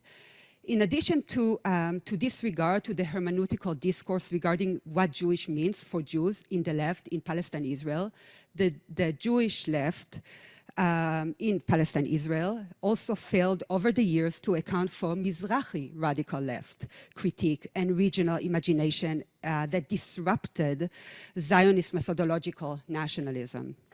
The Toledo Conference in 1982 offers a glimpse in hindsight into a tragic example of what could have been. It brought together Arab, Jewish, and Palestinian figures to recover and reimagine a regional restorative political discourse predicated on the intersections of their geographies of dislocation vis-a-vis Euro-Zionism and colonialism broadly, as Ella Shochat puts it. For Mizrahi activists in the context of Israeli racialized discourse, to connect to the Palestinian struggle meaningfully entails linking a socio-economic critique, thus a deployment of a left analytic prism, with political ethics and accountability to Palestinians. The hermeneutical dimension, the interpretive dimension of what does it mean to be Jewish in that space of such processes requires a decolonial epistemic work, which we see manifesting in a current wave of scholarship that recovers counter-archival histories of Jewish thinkers eclipsed and denied by Zionist historiography, such as the work of Aviram Tzoref, who recovers the anti-colonial regional thinking of Reb Binyamin under the British mandate, the work of Moshe Behar and Zvi Ben-Dor Benit, who collected an alternative canon of Mizrahi political thought written in the late 19th century through the middle of the 20th century, including forgotten thinkers such as Chaim Ben Kiki, Nissen Yaakov Malul, Esther Azhari Moyal. Such scholarship, and mainly a focus on late 19th century Jewish thinkers in Palestine, in Ottoman Palestine, become critical for activist efforts on the ground to retrain their political imagination, also in conversation with the archive of radical Mizrahi mobilization since at least the 1950s. We see, therefore, a need to supplement a Eurocentric and mostly heteronormative left critique as embodied in Matzpen with hermeneutical caretaking work that is also Mizrahi, feminist, and queer. Other kinds of studies, such as Amnon Raz-Krakotskyn's analysis in his study of 16th century Safed, an Ottoman town, through the study of 16th century Safed, he offers a critique of the biblical model, which Zionism presumably enacts as ultimately a form of Christian colonization of Judaism, of the Jewish consciousness, and this kind of studies, this scholarship, is not an abstract removed from reality type of scholarship, but in fact this kind of work connects meaningfully to the activist left spaces, including the recent mobilization of a movement that calls itself the Faithful Left, seeking to reclaim Jewish diasporic ethics within an sometimes ambiguous Zionist anti-occupation frame. Unlike the conventional secular peace camp, the Faithful Left's anti-occupation stance connects social justice issues to the occupation while hermeneutically interrogating masculinist and dominating Jewish Israeli discourse from within the sources of the Jewish tradition. Unlike the American Jewish left, anti-occupation Israeli Jews have differently situated selves that also require them to hermeneutically interrogate the sacred meaning of the land the land outside a settler, colonial, and supremacist paradigm, without erasing such significance and without erasing their actual bodies that inhabit the space and cannot exit from it as a matter of theoretical decree. Accordingly, they decolonize Jewishness by reconfiguring ethical frameworks of living together with Palestinians and redressing historical crimes. While American Jews can imagine the us in the form of a synagogue or Bundist secularism, working for justice everywhere and in solidarity with all those who are marginalized and oppressed, but with particular attention, of course, to those in whose oppression they are directly ethically implicated and complicit, Jews in Palestine, Israel find themselves thinking politically along questions of democratic citizenship and political solidarity with Palestinians. Such thinking along Mizrahi and feminist line is necessary to deepen and shape the Jewish left in Palestine, Israel. So we saw that the left that neglected hermeneutical dimensions dissipated in the context of Palestine, Israel. So let me now turn to what hitmazrechut means for the Jewish left in Palestine, Israel now. Drawing on an extensive history of radical Mizrahi protests, including the legacy of the Israeli Black Panthers of the 70s, Mizrahi feminists, such as Madar Lavi, have been challenging the myopic function of the Green Line for decades. While Campus, the organization I mentioned earlier, and other left organizing built relationship with some currents of the Black Panthers in the neighborhoods to mobilize protest against the regime, shouting money to the hoods, not to the settlements, for example, the independent left failed to systematically connect Mizrahi struggles to their political vision, binational vision, or vision of equality. Likewise, Mizrahi feminists were ignored and dismissed by Ashkenazi feminist peace activists as mostly irrelevant to the Jewish left. Feminist ethics and positionality are pivotal in unlearning Zionism and in dismantling Jewish Zionist supremacist frames by literally and figuratively deconstructing bypass roads that fragment communities, divide potential allies, and harm ethically and physically, depending on one's location along the matrix of domination. Still, the question is whether imagining Jewish ethical life in the land also requires a positive Jewish normativity, one that, like Raz Krakotskyn's decolonial move, understands itself as Jewish in Palestine meaningfully outside the settler colonial and ethnocentric paradigm, but not through erasure or a simple reliance on some secularist internationalism, which has not proven effective. Unlike the American Jewish left, such alternative Jewish normativity cannot simply rely on diasporic ethics of solidarity with anti-racism and doikite, where Judaism can be retrieved as post-nationalist, queer, feminist, as the binary antidote to ethnocentric Zionist conceptions of solidarity. In the context of Palestine-Israel, during the Oslo period, which marked the end of left activism of the 70s and 80s, with its focus on Jewish-Palestinian common mobilization, left activism has shifted partly to cultural terrains, such as in the binational translation movement of Maktub, the establishment of the Forum for Regional Thinking, and learning Arabic for communication rather than securitization and surveillance. These are all sites of hitmazrechut, of becoming of the East, not through a settler colonial frame. And unlearning and reclaiming Jewish meanings and normativity in the land through a critique of Euro-Zionism. Therefore, the praxis of itmazrechut as pivotal for a Jewish left in Palestine-Israel differs from the new anti-Zionist American Jewish left. Let me turn to the Mizrahi Civic Collective.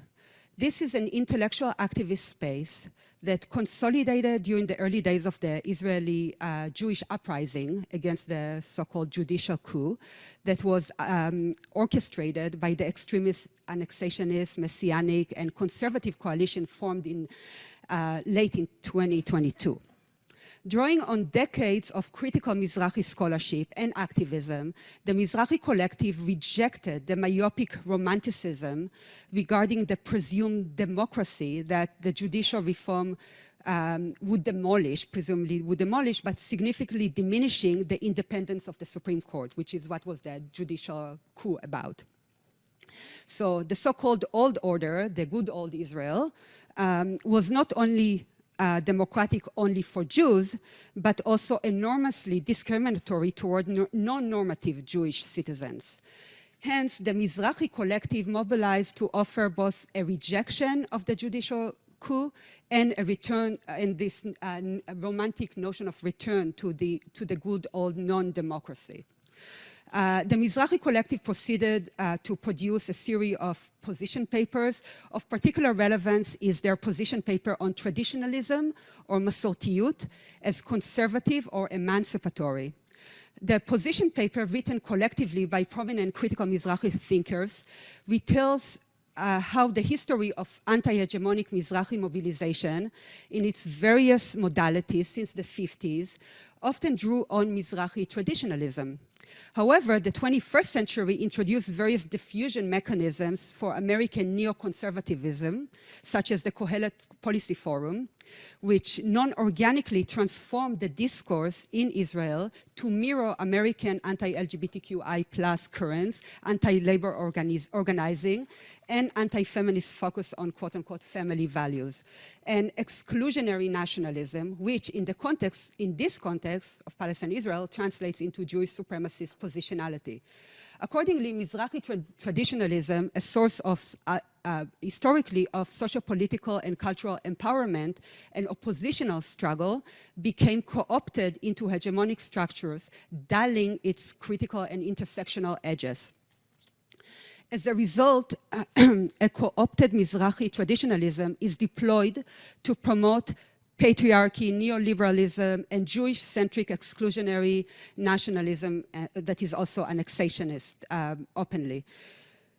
So what can be observed, the authors of the position paper continue, is the consolidation of an ideology of traditionalism that doesn't challenge the status quo, even while presenting itself as a presumed alternative, but that does cohere with the political chauvinistic right-wing discourse nevertheless.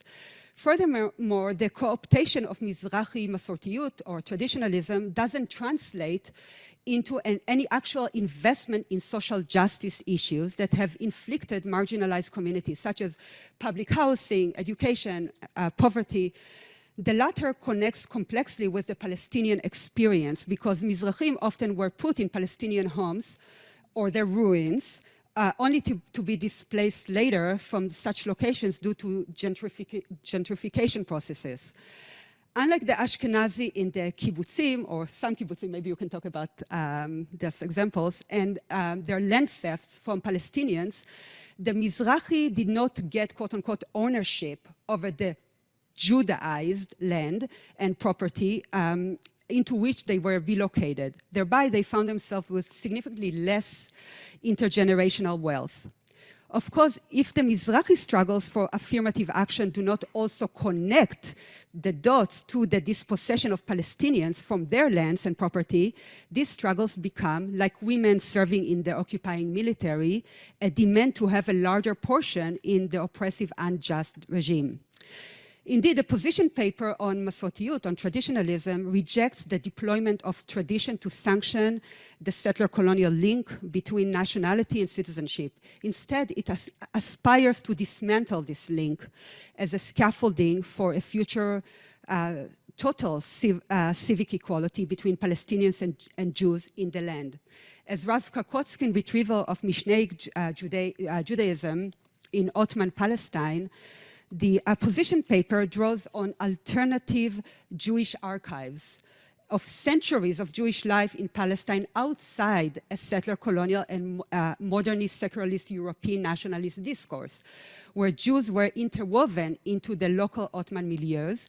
And this doesn't need to be kind of a romantic vision. It's a historical work, living with a sense of the sacredness of the place, and yet in persistent exile, not seeking a Zionist reenactment of a biblical script, which to begin with is a form of, again, the Christian colonization of the Jewish imagination, as Raz Krakotskiy talks about it.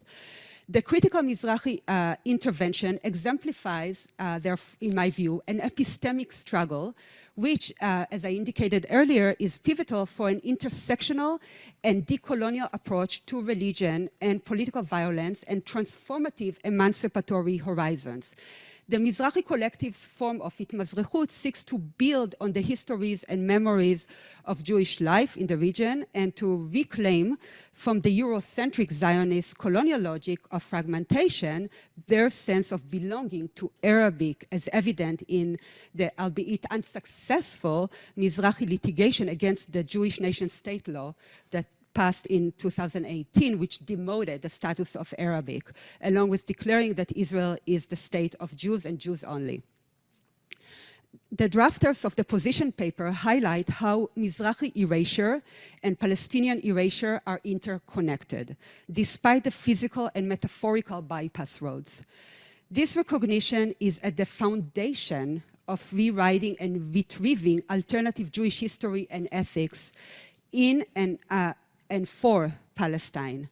This form of Jewish left is necessarily Mizrahi because it attends to left issues such as economic justice and but it also is religiously literate because it resignifies what Jewish means in the construct, the Jewish left.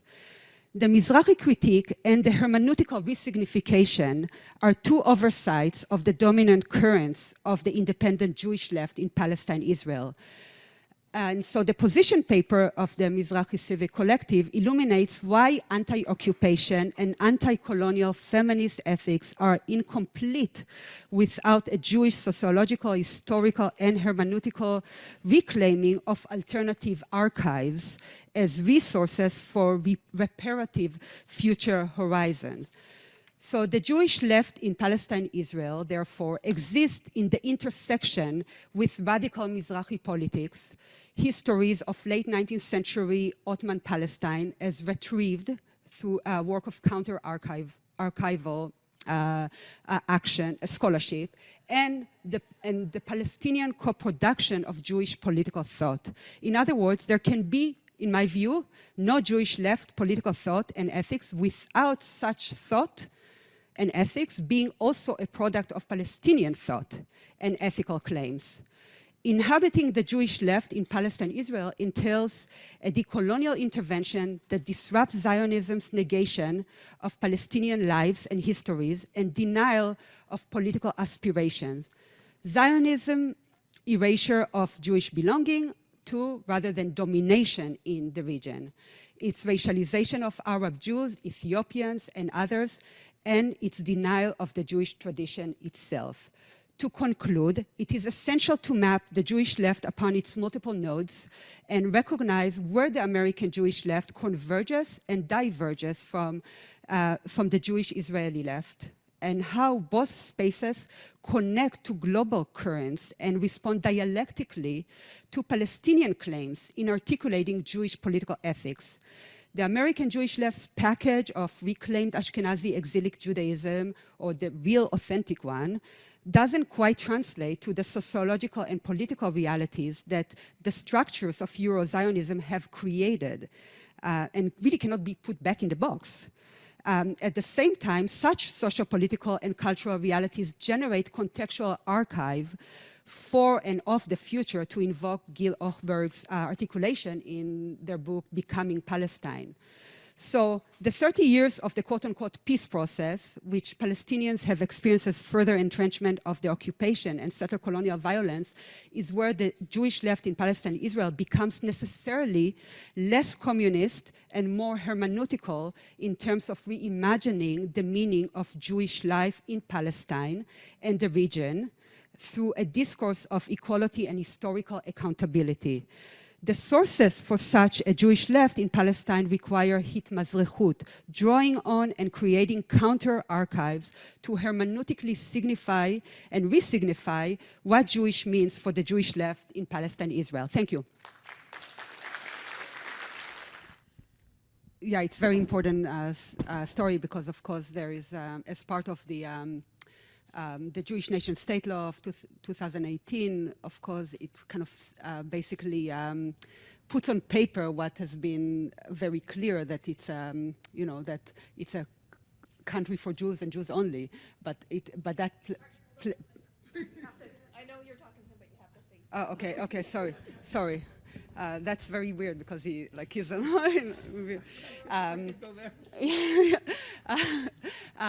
okay, so. There are, for those of you who don't know, there are, what? Okay. Okay, I will take it out.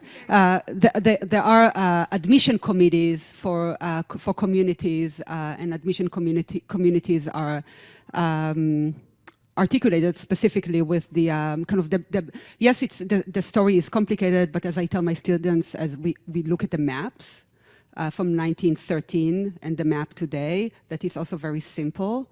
It's about how to maximize land and minimize Palestinians on this land. And then it operates through a variety of mechanisms and arguments. So this is a very important anecdote about kind of the earlier, that radical kibbutz.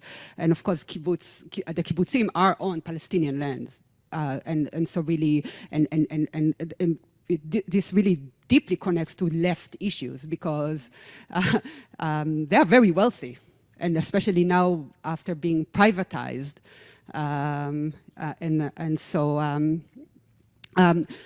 And I think it connects also to the second question about the Arab Jews, Mizrahi, Ethiopians, and others. This is where it is important to, like, I would not, I think I want to flip the way in which you framed, Adam, the question, because the question puts kind of the in a sense, it doesn't tell the long history of racialization.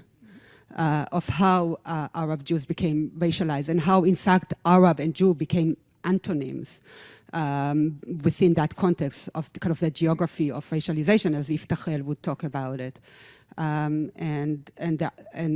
So this is where there is, an important work of doing that counter-archival imagination and work, of reclaiming those other histories, and also recognizing that within the history, within the archives of the radical Mizrahi left itself, those connections were made between their struggle I mean, from the Black Panthers to more kind of contemporary manifestations, how their, dislocation, narratives of displacement and marginalization and becoming the proletariat within the context of the racialized geography of Palestine, Israel, how it connects to the Nakba, without equating, of course, because now, decades later, we have the very tragic reality of people who are rooted in Arab-Jewish history, who walk around, either physically or metaphorically, with signs "Death to Arabs." So how this did not come out of nowhere, and so I think that what is most necessary is for to see how the Jewish left in Palestine, Israel, miss the connection, miss the connection between Arab Jewish and the Mizrahi realities and their struggle for Palestinians and for their vision. So I think that, now it's, this is, we need to understand it sociologically, politically, but also recognize that those possibilities exist and have existed for a long time, of connecting the struggles. This is where it is important to disrupt kind of the methodological nationalism. So to look at work that does require a lot of academic scholarship, to have a deeper understanding of kind of regional thinking, develop regional thinking, and so yeah. I mean, this is I would want to put the focus of the critique, in other words, on the hegemony, on the Ashkenazi hegemony, also within the peace, the peace movement, whatever that is, in this context, and try to figure out ways of bringing in Arab Jews and also connecting Arab Jews who are mobilizing on their own kind of issues, because many of them are in poverty, in quote-unquote development towns. You have kind of intergenerational dimensions of this. How to mobilize them for the one issue, let's say for healthcare or housing, and through this organizing also connect them, make this connection of their poverty and marginalization, and let's say displacement from neighborhoods that are being gentrified in South Tel Aviv to the Palestinian struggle. I mean, this seems to be ripe for deep thinking. About the issue of home, I completely agree with you, and I think this is where my critique of, let's say, someone like Butler's intervention comes in, where Butler says, okay, let's part ways and reclaim alterity as something that is most authentically Jewish. So not being at home, you are never at home, you're kind of that notion of alterity. And this was kind of like also my reference to, parting, theoretical decree or philosophical decree. There need to be a lot of, community organizing, social work to re-signify, what does it mean to be at home? This is kind of like where it is about really reimagine. The work of reimagination is very critical. And this is where scholarship is very important, because it offers resources to retrain the political imagination, which of course, retraining the political imagination goes back to Hannah Arendt. It's a muscle. You need to work on it. It doesn't just descend on you. And so I think it's interesting to see how some organizations, some organizing really tries to imagine, even walking, trying to impose even digitally on the maps, on the current maps, the return, imagine return, Palestinian return, and how would it look like?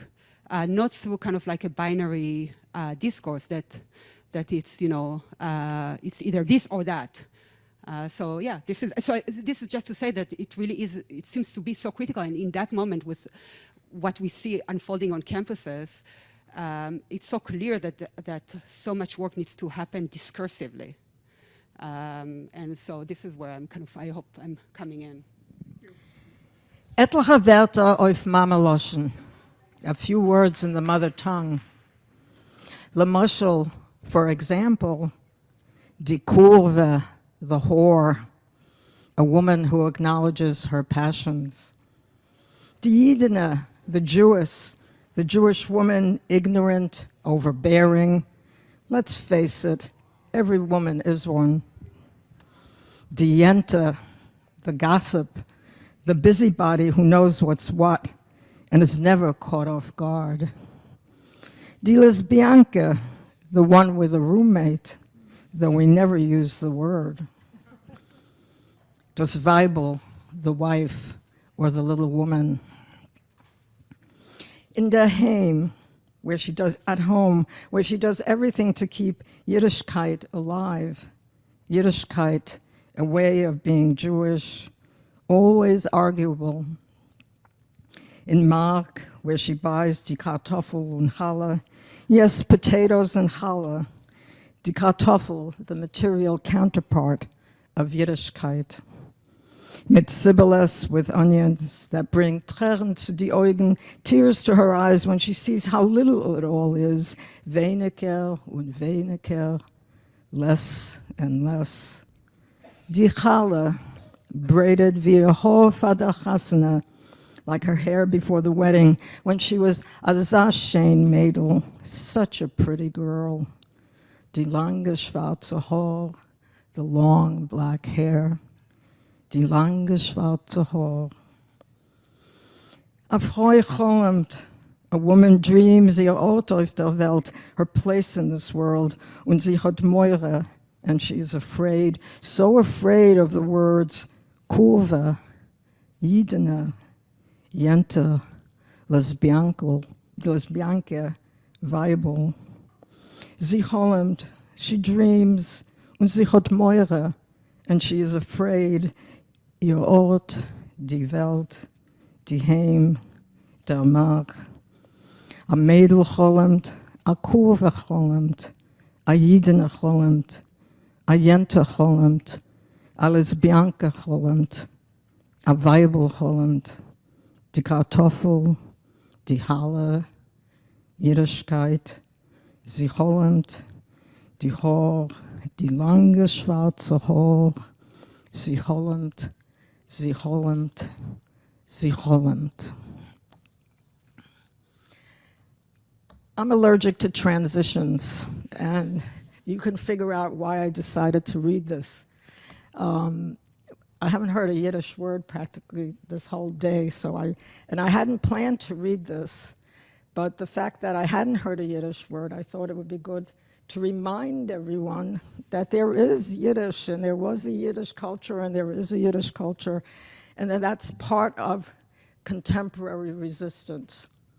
We don't think of it that way, but it is. And the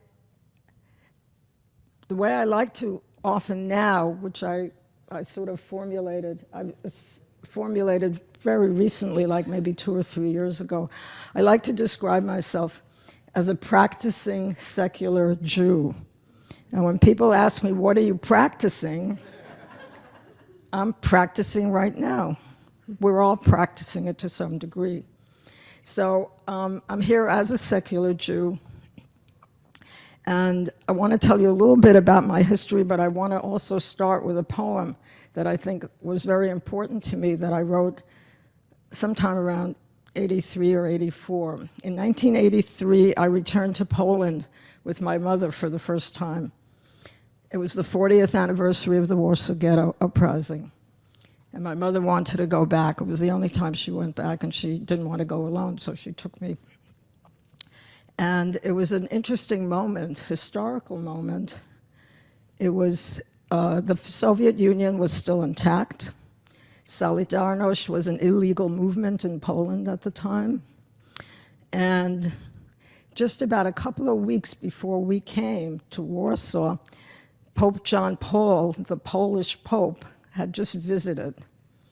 And Warsaw was just gorgeous. And because there were these wonderful little altars that people had put in doorways in front of stores, on street corners, with his photograph and flowers. It was just beautiful. And we were there for the 40th anniversary of the Warsaw Ghetto Uprising. This is a poem, and we went to one of the places we wanted to see was the Umschlagplatz, which was the place of deportation for Jews who were deported from Warsaw to Treblinka. And this is 83. Those of you who've been back to Poland, I think a lot has changed since then, but this is what it was like then. And this is a poem that I wrote shortly after that visit. And it has the epigraph from the Yiddish poet Halevik, "In Treblinka bin ich nicht gewesen." I was never in Treblinka. Warsaw, 1983, Umschlagplatz. No horrors this time. It's 1983, June, summer. Warsaw is tense, but over Solidarność, over amnesty. A small white brick wall, 2 plaques in Polish and Yiddish to the effect that from here, seien sie gefahren, kein Treblinka. 2 stubby candles on either side, neither burning. The guide lights one with a lighter, the wind blows it out. A gas station pumping gas right behind, a building on one side, perhaps from that time, Efsher and Adis, maybe it saw, and there are tracks, I think. I do not cry. What's to cry about? An ordinary street, people going about their business 40 years later, tense about amnesty. This street might have been my home. This street might have been the beginning of my journey to death. I must remember it was neither. I live on another continent. It is 1983. I am now a visitor. History stops for no one. That trip was extraordinarily important to me. It was for the first time that it depersonalized the Holocaust for me, the Holden. Because up until that point, it had been just about my family and the people that I knew in the Bronx. I grew up in a Jewish Labor Bundes community of Holocaust survivors. I knew a lot of famous people that had been in the Warsaw Ghetto Uprising, had survived it. They were just normal people that I babysat for. I babysat their kids. They were ordinary human beings, but I knew from history books that they seemed to be giants, but to me they were just normal. And the Holocaust, well, like I say, was something very personal and private. We used to go to Holocaust memorials, and I have to say that by the time I was in my mid-teens, maybe 15 or 16, I told my mother I refused to go anymore. I wouldn't go because it had been so commercialized, or I don't know if the word is commercial, but politicians started coming. They started telling us how much they felt about us and how sorry they were or whatever. Telegrams were written, and artists came and performed. It just was not what I considered. It was the beginning of what I later saw as the complete commercialization of the Holocaust, and that horrible saying, there's no business like show business. And that's very intimately connected to what we were talking about today. And so there is a transition there, because I think the internalization, the way it's been internalized, the Holocaust, has contributed so much to this total split about how you view Israel, how you view Jews. And the participation of Jews having internalized a complete victim's position, that they're eternally victims, that they, because of the Holocaust, they can't be capable of doing anything that they are being accused of doing. There's a kind of sense that the Holocaust made you immune to what we would call normal life. I had a friend, my mother's friend, had a daughter. The friend was a survivor, and she had a daughter who died very suddenly at the age of 21. And I remember her crying and saying to my mother, Rushka, I really thought that I had paid for everything that I went through during the war, that I would never experience any kind of pain. And one of the cruelties of life is that just because you go through terrible things doesn't mean you're not going to go through them again. And just because you're a victim doesn't mean you can't be an oppressor and an abuser and somebody who's very, very violent. And it's something that here in America, which is what I've mostly experienced, has just been not recognized. And there's been almost a kind of love affair with being a victim. We have the first generation, the second generation, the third generation, and I don't want to totally discount generational trauma, but at the same time, there seems to be an embracing of being a victim. And as long as you're a victim, you can't be an oppressor. And it's just totally untrue. I've been very sort of puzzled by it. I personally have gone through endless years of therapy trying to get away from the Holocaust and trying to find out what the place of it has in my life, whereas other people can't seem to get enough of it. They want more books, they want more movies, they want, you know, the best song to get an Oscar is the theme of Auschwitz one of these days. And I think it's just poisoned the politics. It's poisoned what anti-Semitism is. And we didn't talk about it today at all. It's not a structure, it's partly a structural issue, but it's also a psychological issue. Because we have to talk to people about how they view themselves as Jews. Do they see themselves only as victims? And are we exceptional? Are we the only people? I mean, sometimes I really wonder whether we're the only people who have ever suffered anything, the way some Jews talk. This has infiltrated. I mean, I was very shocked. You know, I taught Jewish women's courses at Barnard, and I never taught a course on the Holocaust, though I could have filled classrooms if I had. But I did teach a course on women in Israel for a number of years, which I called my stomach ache course because it was hard. It was really hard to teach. But one of the things that really shocked me was I had a lot of students, Jewish young women, who had either partial or complete Jewish educations before they came to Barnard, K through 12. And I had also non-Jewish women who had just public school, and Jewish women who'd gone to public school. And in one of our discussions, something about the Holocaust came up, and the class was very animated. I remember there were 12 students, 12 young women, and I suddenly decided to just ask them, I don't know why, I just had this hunch. And I said, can anybody tell me when World War II started and how?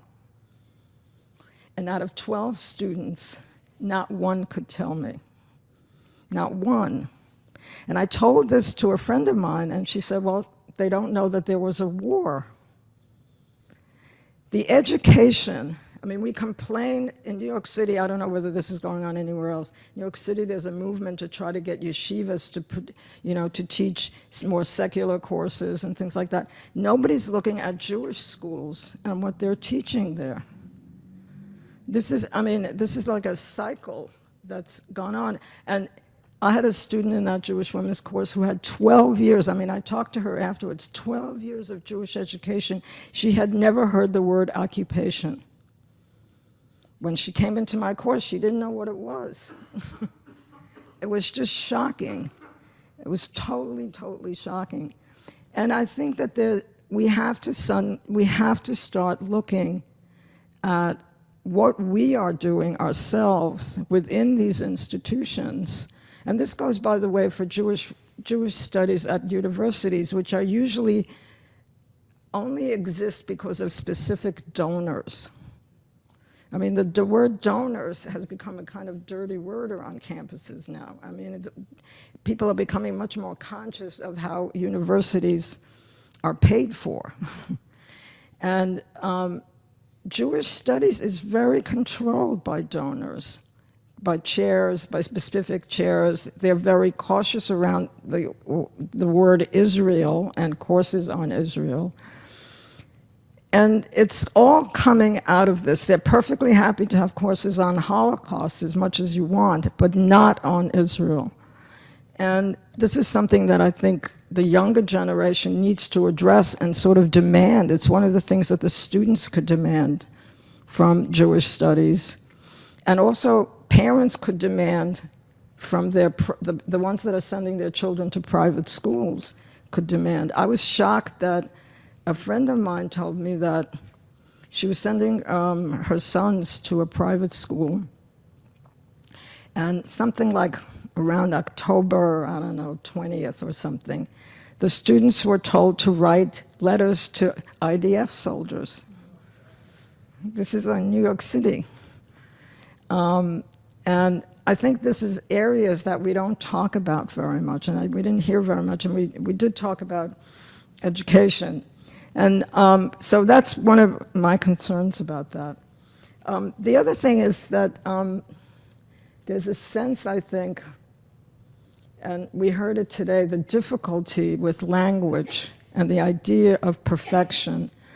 Now, and you know, my talk is supposed to be about sainthood. I'm totally hung up on this because it's become a very prevalent topic recently. I don't know, I'm sure you're aware of it, you don't think of it in these terms. And this is about purity. Can I vote for Biden? Becomes the question of purity. And it's a very complicated moral question. But it's done in a sense of purity that I had a friend who once, when I was telling her I was very upset with some political something or other I was fetching about, and she said, well, you know, and I thought this group was wrong and I was upset about it. And she said, see, this is the reason I don't join any political group. And I said, well, thanks a lot. You know, you want me to do all the shit and you stay poor, pure. And there's that sense, I think, now, and there's a streak about that where we're not open to kind of compromise and change and listening. We want it to do, I don't know how to put it, we want it to be perfect. We want our position to be totally perfect in some way. And I don't think that it exists. I mean, this has been addressed, I think, by some of the other speakers, that we can't, you know, we all change. I mean, one of the things that happens is that, I mean, you get to be as old as I am, you look back and you think about how you change yourself. I mean, how many of you who are a little bit older than the college students here can look back and say you believed whatever you believe now 15 years ago, 20 years ago, 25 years ago? And one of the things, I want to read a poem that I wrote in it was, I guess, in the late, I don't know, it was during the first Intifada. And I was looking back, well, there are some people here who remember the '67 war. How many people remember the '67 war? Yeah, a few, okay. And I was looking back about what I was doing during the '67 war. Now, at the time that I'm looking back, I'm already involved in Mideast politics. But in '67, I was a graduate student in Chicago. I was in my, I don't know what year. And I had two friends who had been in the war and came like 2 weeks later to visit me, two Israeli sisters.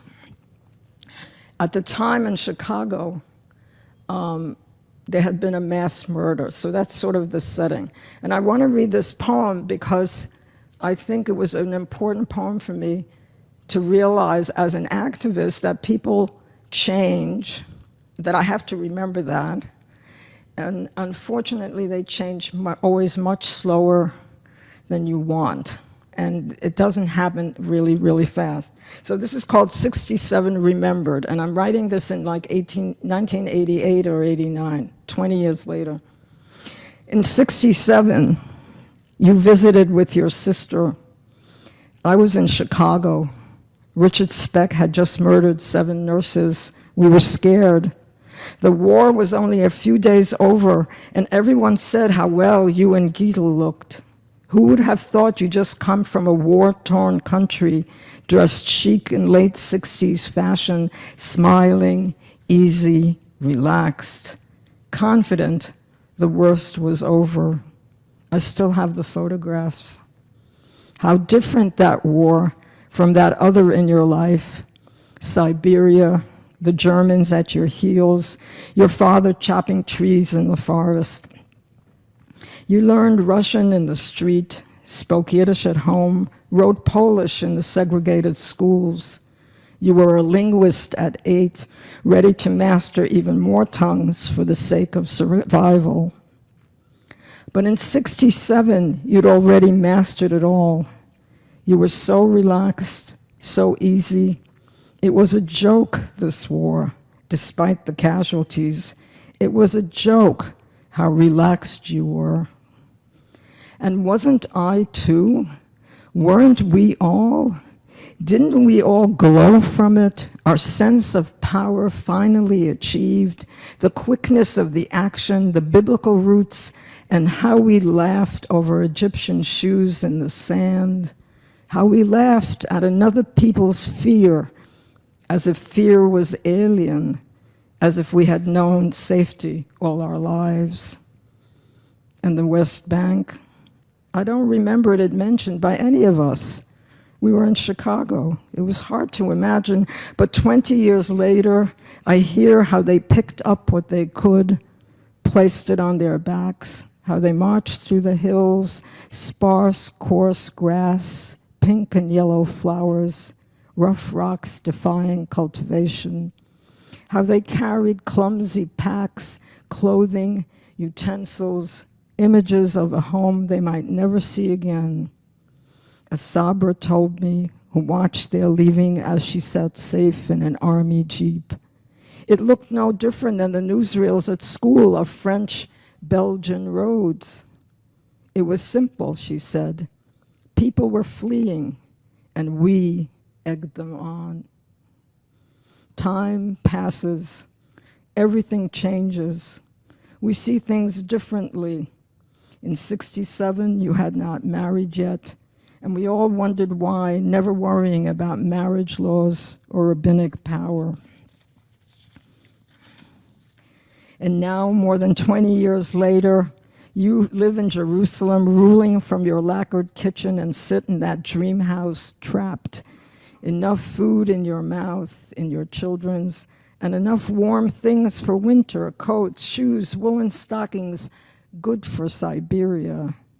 And there's no way out, no one to call about a bad marriage. It's simple. A woman without bruises, your lawyer says, there's not much hope, and you accept it.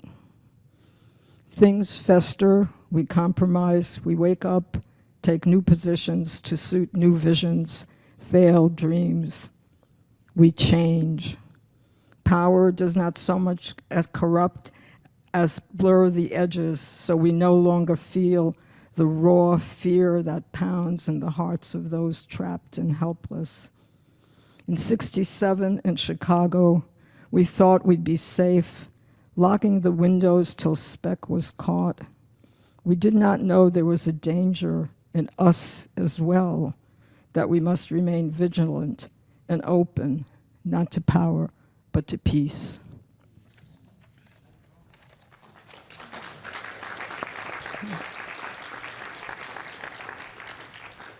Okay, I got my time signals. I told them that I wanted to read 2 undepressing poems.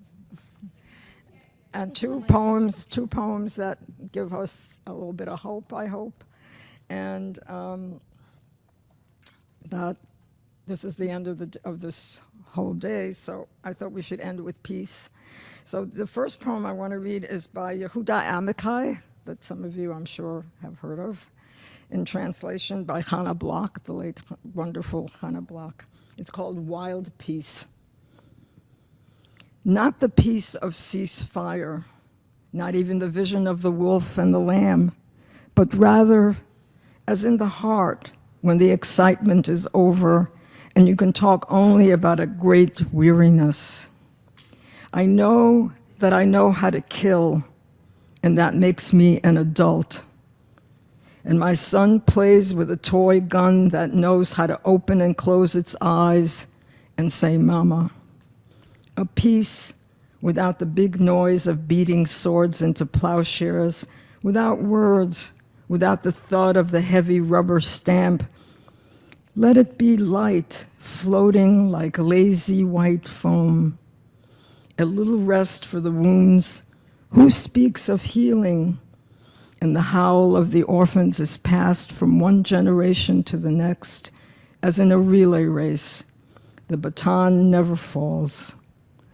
Let it come like wildflowers, suddenly, because the field must have it, wild peace. And this, I want to end this with this wonderful prose poem by Naomi Shihab Nye. I don't know how many of you know her, a really wonderful American Palestinian poet. And it's a prose piece, and it's called Gate A4. Wandering around the Albuquerque airport terminal after learning my flight had been detained 4 hours, I heard an announcement.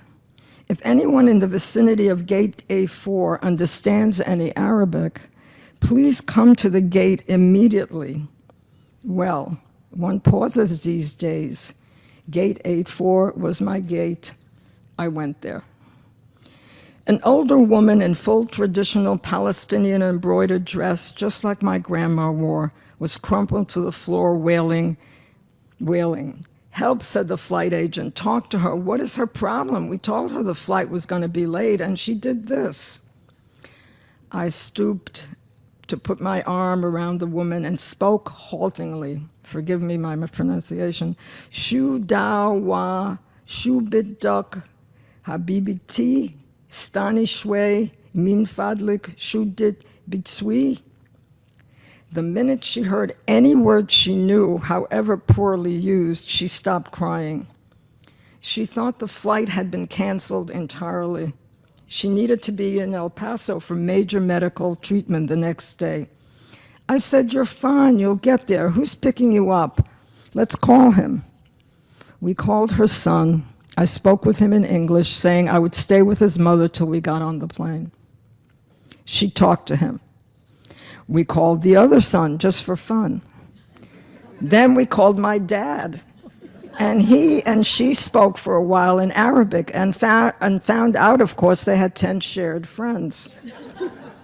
Then I thought, just for the heck of it, why not call some Palestinian poets I know and let them chat with her? This all took up 2 hours. She was laughing a lot by then, telling about her life, patting my knee, answering questions.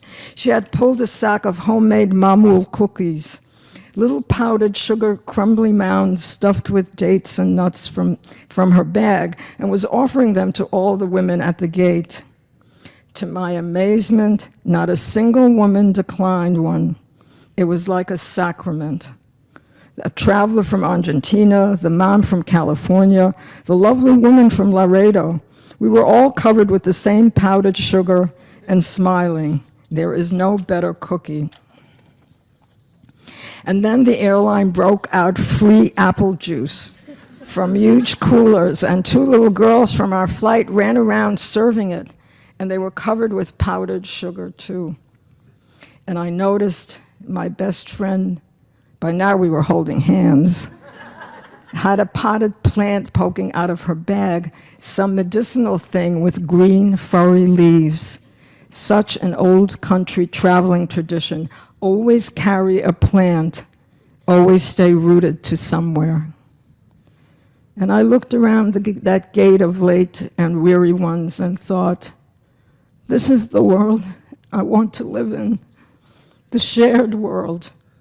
Not a single person in that gate, once the crying of confusion stopped, seemed apprehensive about any other person. They took the cookies. I wanted to hug all those other women too. This can still happen anywhere. Not everything is lost. Thank you.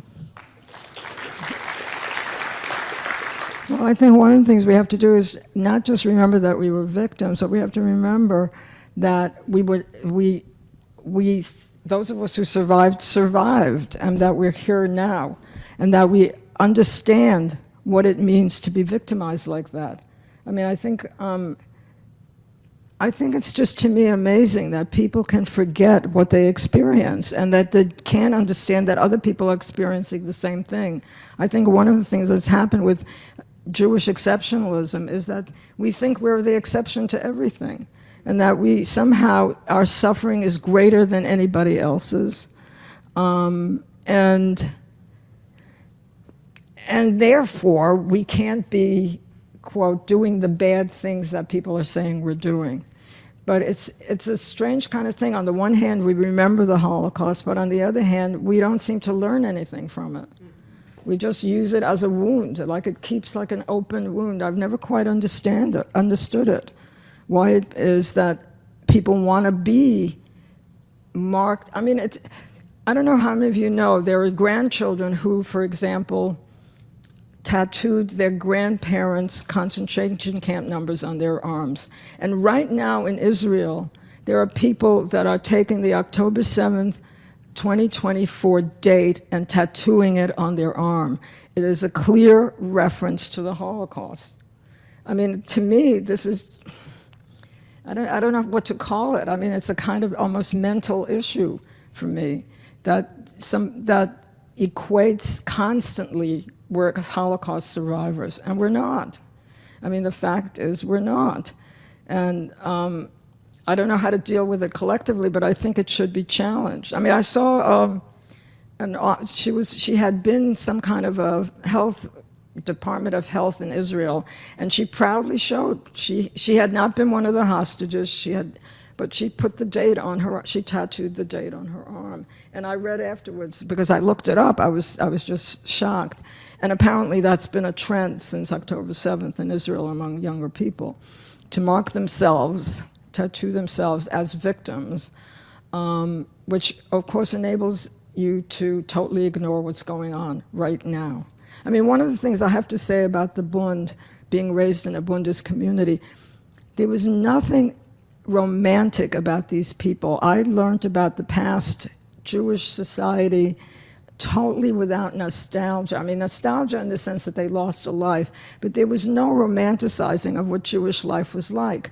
There was no romanticizing that their people were extremely poor, that there were criminal elements, that there were pimps, that there were, you know, horrible Jewish landlords and horrible Jewish factory owners. The ones didn't romanticize the past at all, and that's why I think it wasn't very hard for me. I mean, I feel lucky in that I was brought up in that kind of a intellectual atmosphere, that it wasn't hard for me to criticize other Jews, whereas other people were sort of very nervous about that.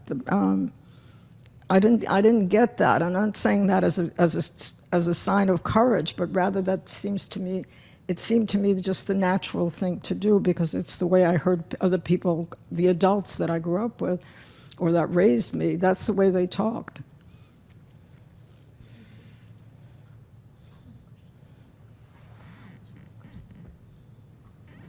Should we take a few questions? Two questions.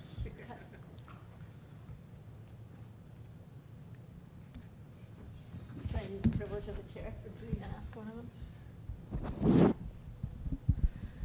I want to thank you so much for bringing in Yehuda Amichai and Naomi Shihabnai to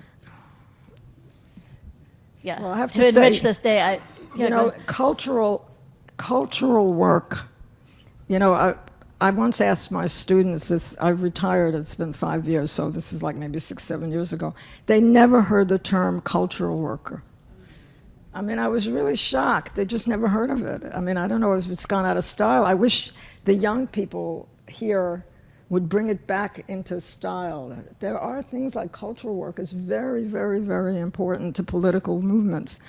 I mean, every movement usually depends on it. I think culture expands your knowledge of things you don't know anything about. It expands your compassion, expands your empathy, expands your world. That's what cultural work is about. At the same time that it reflects in more artistic form some of the lectures that you heard today, and that make it more, you know, I mean, if you can sing the politics, think of the role that, yeah, Josh Waletsky will attest to that. If you can sing the politics, it'll reach more people. Absolutely. And it means that the politics have been crystallized into the verse and into the song that's readily understandable, that doesn't require a great deal of background. Well, I mean, you have to call it, I mean, it's Netanyahu, I think 3 days or 2 days ago, was asked about the campus protests here in the United States. And what did he say? I don't know, have you read about it? He said they're Nazis. I mean, he just blatantly, I mean, the language, it's the problem with language, it's the shortcuts. Like you think you've said everything, you say Nazi, the discussion is over. Yeah, you have to talk about it. I mean, you have to challenge it. I mean, I don't think you can ignore it. I think it's appalling that that terminology is being used. But it's always been used in Israel. It's been, you know, I don't know whether it was, I think it was Shaul who said that Zionism, I guess towards the end of the war, became an emergency. You used the term emergency. I sort of picked that up.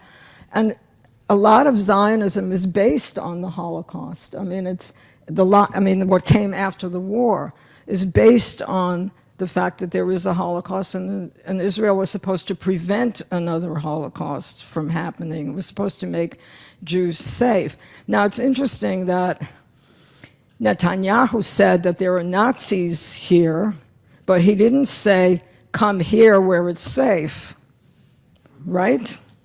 So well, he didn't. That was always Netanyahu's line. If there was a problem in France, he said, come to Israel. So he can talk about Nazis on the campuses, but he's not telling anybody now to come to Israel where you'll be safe. I mean, that line, I think, is over. I mean, it's gone as a rationale. I don't know what's going to replace it, but.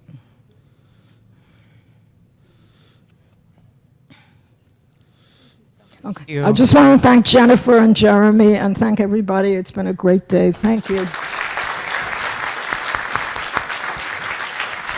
And so if this is something that you are glad you participated in, if this is something that you want us to be able to do again, we like literally just can't do it without your support. And so think about making a donation to Cura. And that donation can take many different forms. It can come in the form of ideas. It can come in the form of organizing. It can come in the form of participation. And it can come in the form of money, surprisingly enough.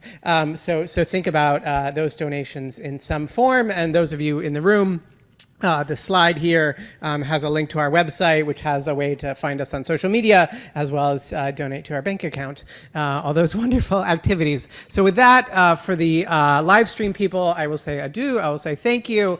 We appreciated you joining us today, and we look forward to seeing you all next year.